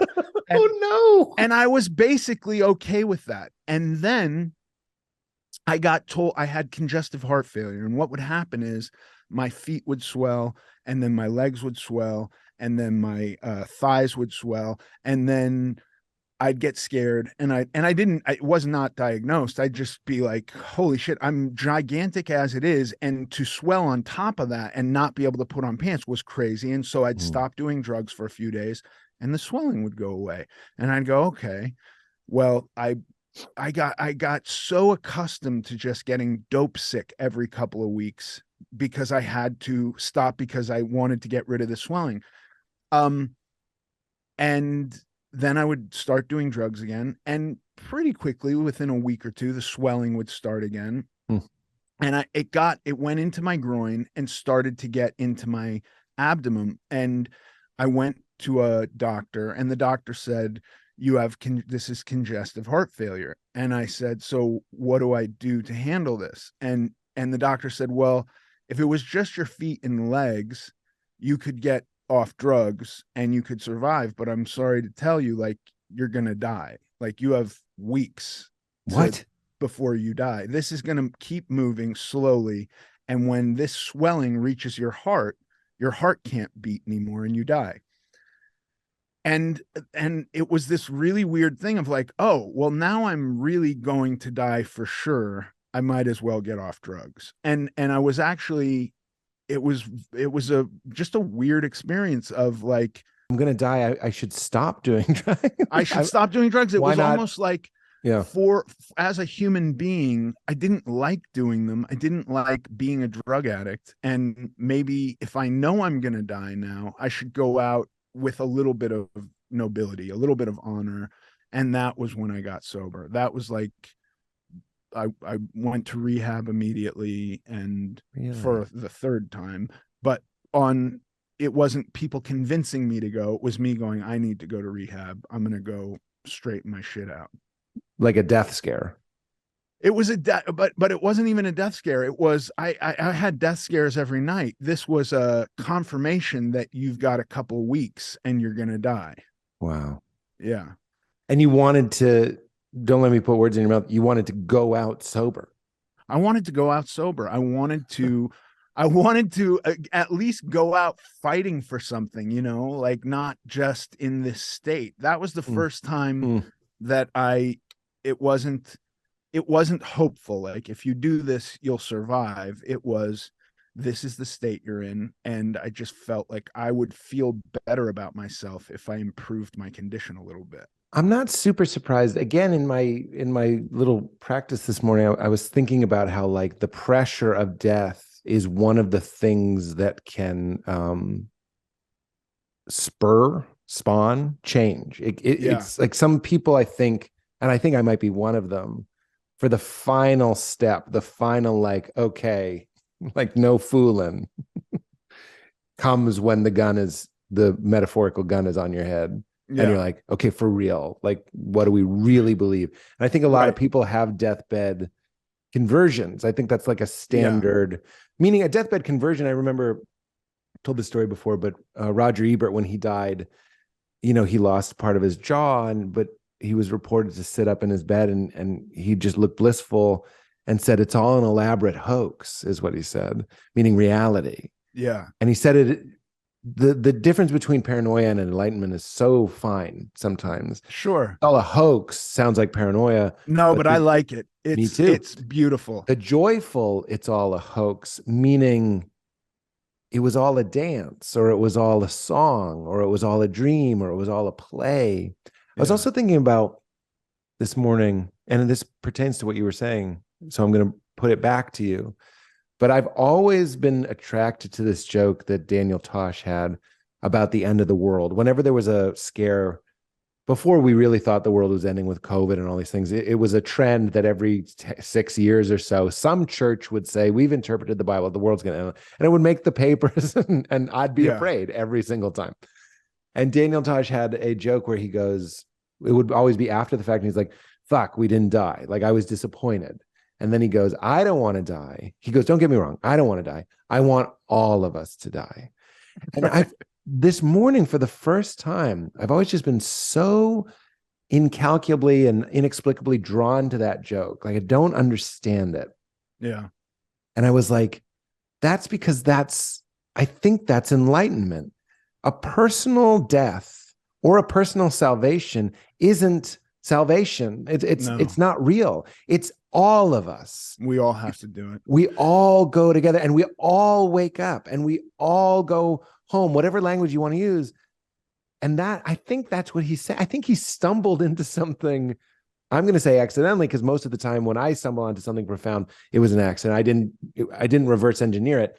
I think he's saying something profound there that relates to this. I think he is too. There's actually a wonderful book called The Idea of Decline in Western History by a guy named Arthur Herman. It's a great book, and it goes over how this idea repeats itself, and we can't really escape it. And it isn't like What idea? What idea? Decline, the end of the world, existential threat. Like we always think it's happening.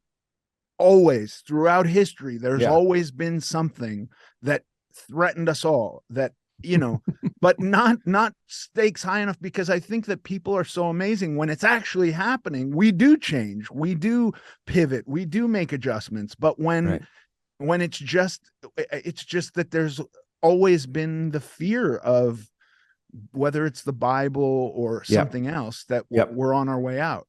And that's blood in the water. That's to me, spirituality, at least where I'm at now, is what we're saying. It's going through the darkness, holding the hand, metaphorically, of something hopeful, but it's not going around it. It's not everything happens for a reason. It's not God isn't going to give you something you can't handle. I always used to say that, but I was like, you won't be able to handle whatever kills you. But we're using it in the physical realm. We're saying God won't give you something you can't handle. Yeah. I believe that spiritually. Sure. This is a great Jim Finley quote. He goes, I believe in a God that protects me from nothing, but sustains me in everything. Yeah. That's what that means. God won't give you anything you can't handle, spiritually speaking, but physically speaking, every single person in the history of time has been given something they couldn't handle. Their heart stopped beating. Yeah. What do we do with that? We can't do anything with it. You have to say blood in the water. You have to claim blood in the water. And that has been a big part of my spirituality, is owning the darkness, not just rejecting it or looking the other way. No, and find some beauty in it. It can be beautiful too, like, and it doesn't mean we have to be rooting for some tragedy. I like the idea of stuff being nice and people being, but also like, okay, when it happens, it can also, like, can I find something beautiful in it? Yeah. Yeah, that's right. That's right. And can this external thing push me closer to an inner reality that was always there? That's Roger Ebert going, it's all a hoax. Yeah. He's included in that hoax. I would bet my bottom dollar that in that revelation, he's going, what you call Roger Ebert is part of the hoax. Yeah. You know I didn't experience September 11th. I was in rehab, and very early in the morning, we saw there's one TV, and we're out in the middle of nowhere in Oklahoma, and the TV showed a plane crash into a building, and then very quickly they turned the TV off and said, today we're going to spend the day outside, and we're not using the like, it wasn't a plane had crashed into a building before. I forget when that was, but it seemed like it was Empire State Building. Yeah, it was a small plane, but yeah, right.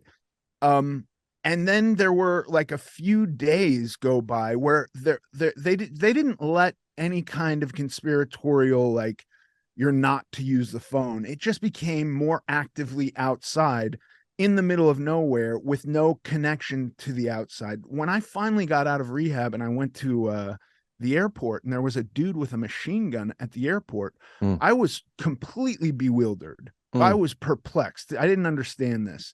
And then people were like, well, it's because, 9/11. And I was like, oh yeah, I know that happened now, but people experienced something that I just didn't experience. And I think it's awful that happened, but because I didn't experience it, I can't get to the emotional level that other people have. This is the younger people on our set, by the way. Yeah. 9/11. And we know this is going to happen because this is what happens.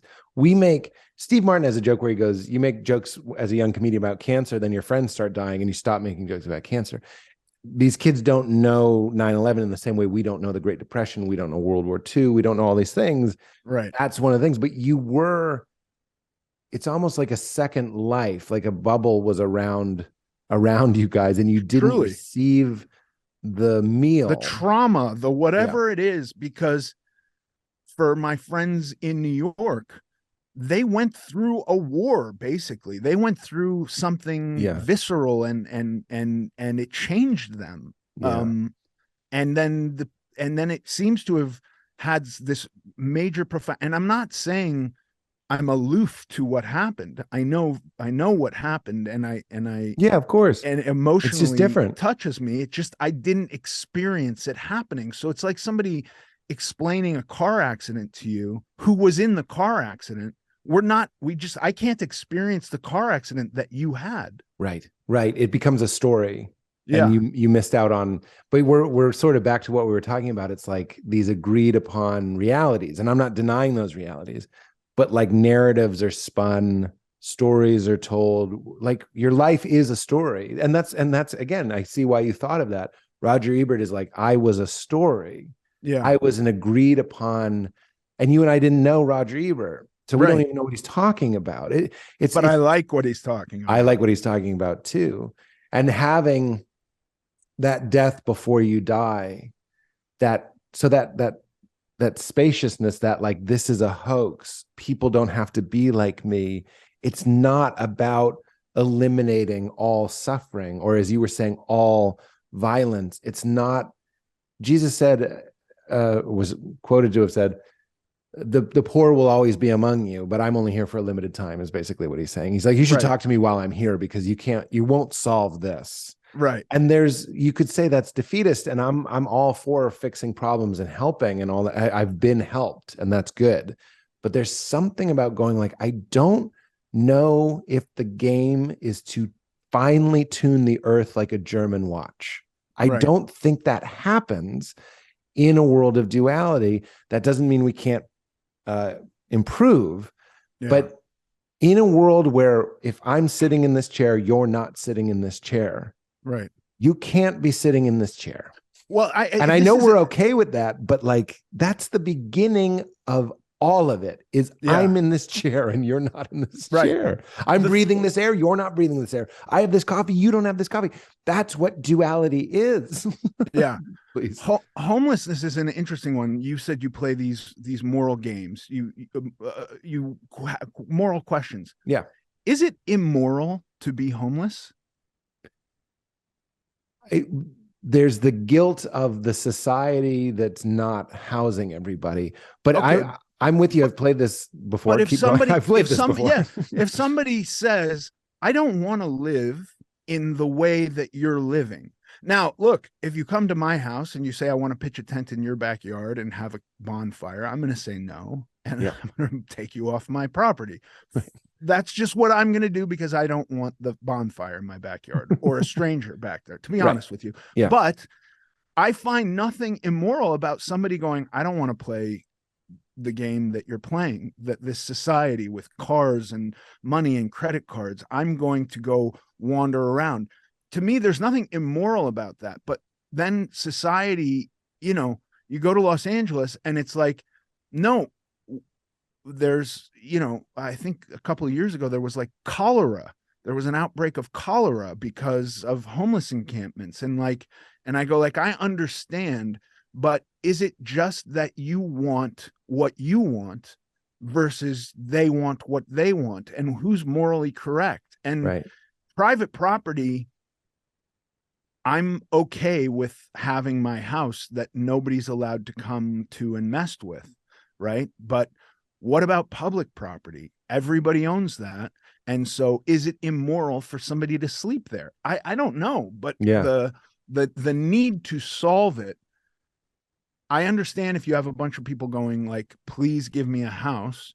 And then I think Los Angeles raised $1 billion to give them houses and didn't turn out any houses, which is that true?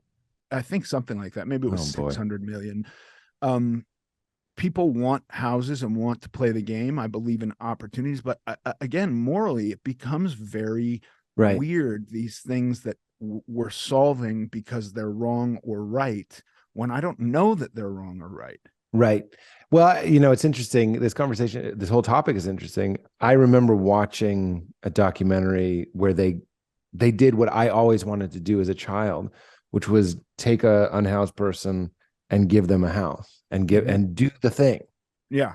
I guess you could say I have a savior complex, but I do like, I, I, I like that idea. I'm like, yeah. Yeah. And look, this is just one case, but that person hated it. That's what I'm saying. We're Like, that's exactly. I know it is.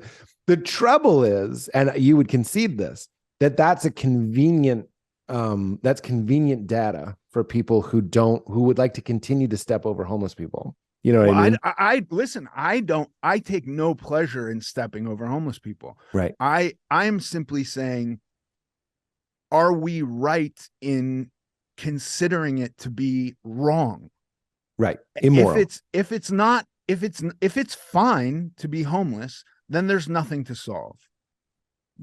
Yeah, we're back at that issue. People don't have to be like me. So to step it more comfortably for me.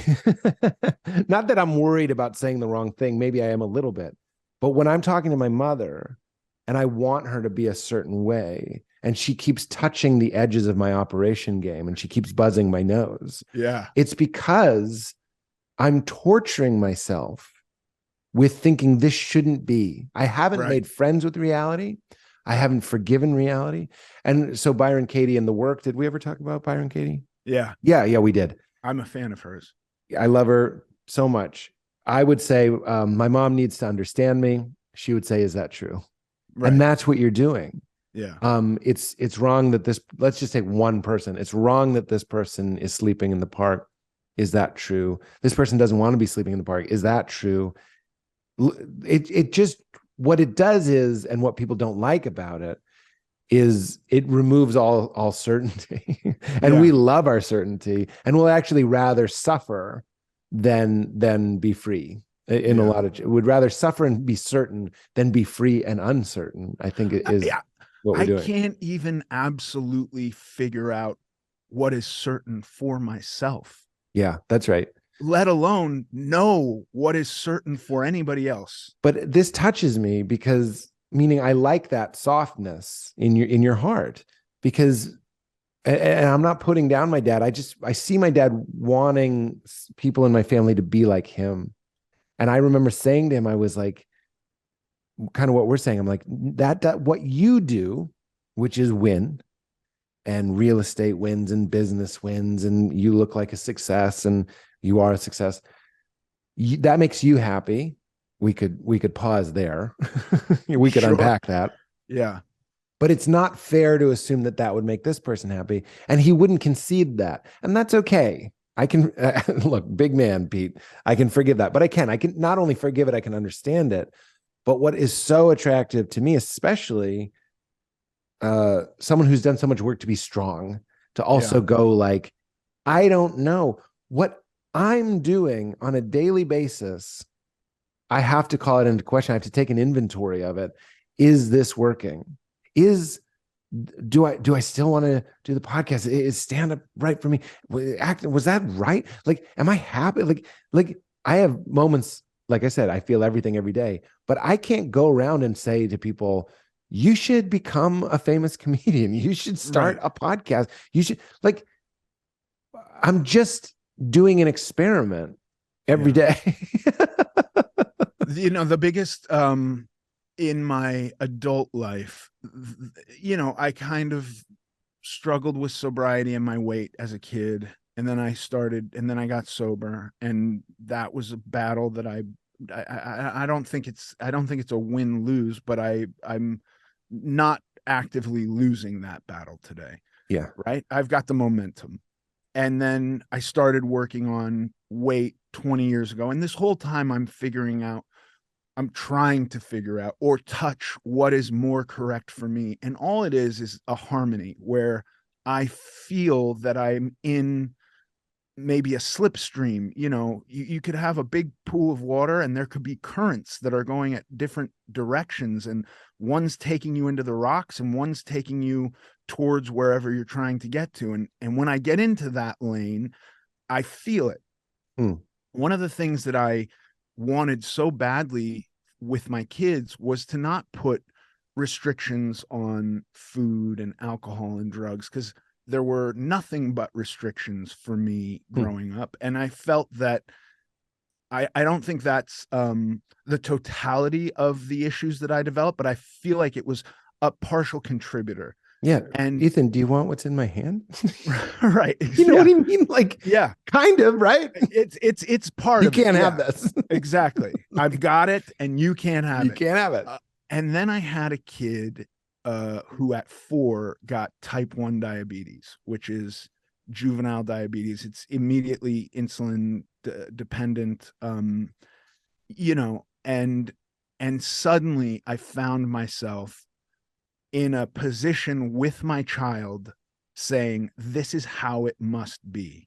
Mm. You must we must count your carbohydrates. We must give you a shot for every one of them.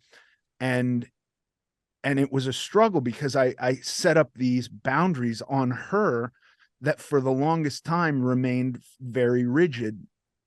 And then this fucking chick goes away to boarding school and her blood sugar levels are all over the place. And it drove me truly insane because we would get notifications on our phones. And I actually had this conversation with Byron Katie, and she asked me, "Is that true?" I said, "I just need my daughter to have I need her to be responsible for her blood sugar." And she said, "Is that true?" And I had to think about that for a while, and it's not true. Yeah. And the minute I was able to go, I've done the job I could do. And she's not a little kid anymore. She's now this person's now 18 years old. And she's going to have to figure out what she wants out of life at some point. All that me stressing out about it does is fuck up my life. Yeah. Yep. And it doesn't take away any of my love for her or compassion or empathy for her to really try and go, I'm going to give her a little space with this. Mm-hmm. You know what I mean? Yeah. Katie is as fierce as reality. Yeah. And that's what makes her so appealing. And that's also what makes her so terrifying to people. Because I've seen her do that sort of thing with like somebody dying. And it's like, I can't live without them. And it's like, is that true? And it's like really, really rough. Yeah. Some people to hear things like, it's not romantic.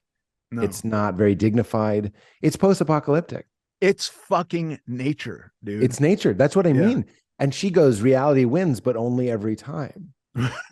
And she's like, your resistance to what is driving you insane. Yeah. And like, she's such a high level that it's like, if somebody wants to leave her, she's like, let me help you pack. Right. Like, I'm not. And that, but here's the thing.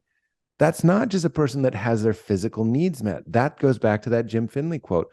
A God, you could substitute a different word there, an inner strength, a source that sustains me in everything and protects me from nothing. Yeah. But you have to own the blood in the water. Sometimes your partner leaves. Sometimes your daughter gets type 1 diabetes. And it's like, where can we loosen the grip? But even as you say that, like human beings, we're grip maniacs. Oh, no. Even as I say it, grip. I feel my own grip, which I've really given a lot of space to. It comes back in my mind, I can feel it. It's in my skin, you know? And then I have to take deep breaths and wash it away and go like, we're all better off if I leave this alone. Yeah. She's actually better off if I leave her alone. You know the perhaps story?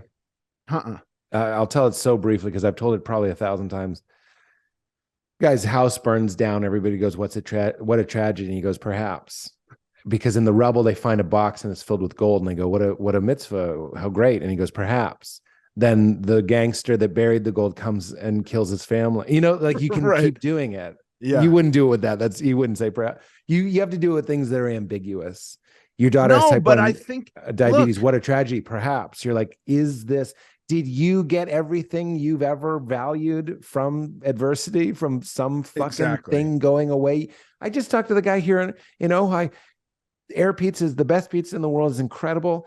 It's better than New York. Anyway, he's like, yeah, I was kneading the dough myself. I hurt my hand and then I had to buy this machine and the machine is helping me make it as good as it is. And it was like, Right. and I go, that was this morning. I go, isn't that just how life works? Yet we resist it. We every turn we kick and scream and say, not this time. This time we want inhale and no exhale. Yeah. Is it possible that overcoming this lead, it's perhaps with, can we see something beautiful in the rubble of a Yes. city that got bombed? Right. You know what I mean? It's the Right. same thing. If we're not, and it did, well, that's our fucking tragic loss, because now we're just pessimists and miserable. Right. Right. That's If right. we can't find something beautiful at all times with reality, with Right. what is, Right. I think we're losing. You hear those stories of people in concentration camps having religious experiences. Yeah. And look, I'm not here to tell anybody how to deal with anything horrible. I'm saying there are people that wrote these things down, the stories of like the worst possible situations. I mean, what that's being sustained. And Yeah. I think that's what Katie's talking about.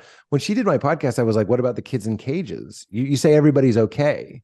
Yeah. You go, I don't worry about anybody because I know everybody's okay. I'm like, what about the kids being separated at the border and they're in cages? She goes, I'll protest, I'll petition, I'll this, but I'll also know they're okay. And you're Right. like, whoa, this is someone who really believes that the metric for okayness actually isn't your physical surroundings. Right. And that's the story of Jesus too. He's okay on the cross. I'm sorry to keep using Christian stuff, but that's the story. It's like, you can kill my body. He's okay. By the way, that doesn't happen. You got no Christianity. Yeah, that's so right. Like, that's perhaps let's fucking perhaps the crucifixion. You yeah, know what that's I mean? right. Oh man, they killed our savior. What a bummer. There's some guy goes, perhaps. Then they kill him. They definitely kill that guy. They kill him back in those days. But he was right. Yeah, he was right. It's perhaps. Okay, we're almost out of time. I could talk to you forever. I've written down so many things. I wrote down naming a fish, Eckhart Tolle and the Power of Now. You'll just enjoy this. He's like, we think things are tragedies. I'm not talking about the big ones. Let's keep it in the shallow end here. Sure. But he's like, just life and death, blood in the water. He goes, a goldfish dies, and you go, yeah, that's what happens. You make peace with that. You go, like, goldfish die. Right. And he goes, but what if I name the goldfish? What if I print out a little piece of paper with his name and his parents' name and the day and the time he was born? And what if I, like, his house, I give him a deed to his little goldfish? And he was like, that's Roger Ebert going, it's all a hoax. You've never not been in the place called here. You've never not been in the place in the time called now, which means there is no here, there is no now. Time and space is a story. You and me, separation is a story. And when we're lucky if we get to the place where we can go, like I hear it in what you're saying. Don't worry about other people.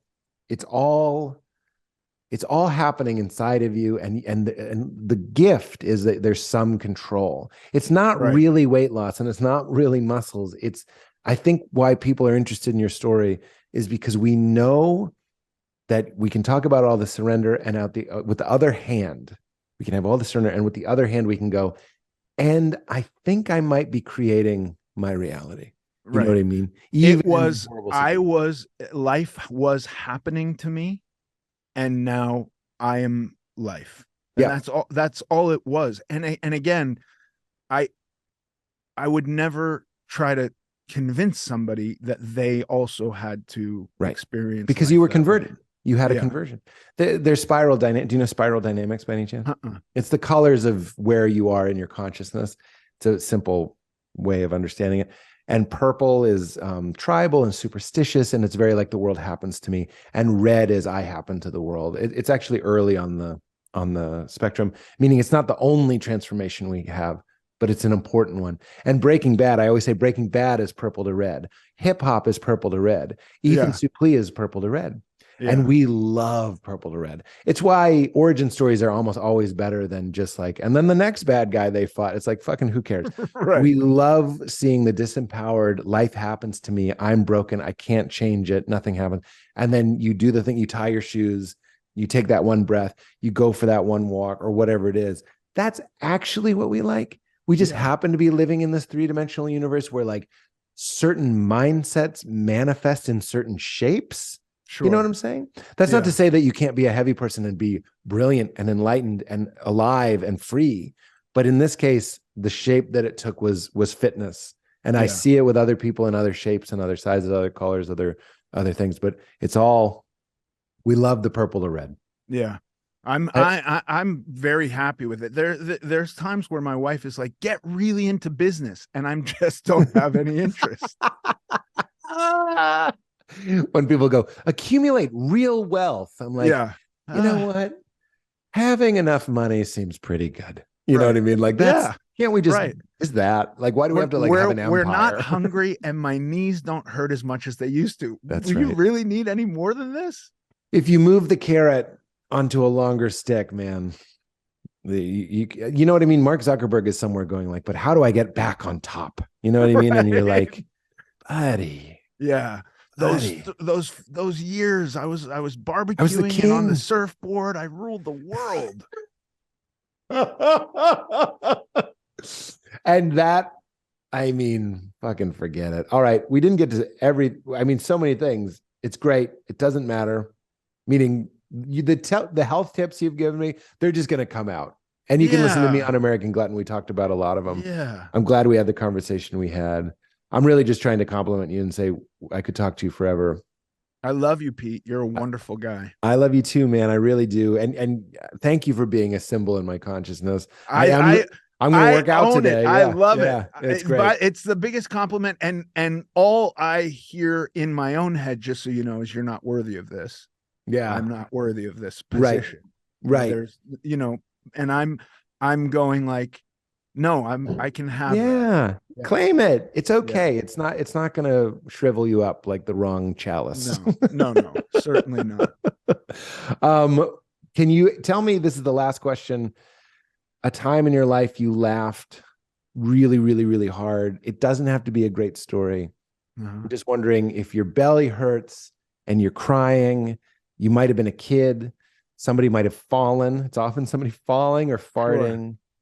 Sure. Maybe with great friends, maybe with your wife. It doesn't matter. I'm just looking for where that question takes you. No wrong answers. The thing I immediately think about is how much joy my wife and children get out of me falling. Yes. Which will then lead to me laughing also. So we have a dock and we're on a canal in Florida, and my wife bought paddle boards, which we never used because you don't use the things you buy. And so one day me and the kids decided to try them out in the pool, which is 20 feet from the dock. And if we can do them in the pool, we can do them in the canal.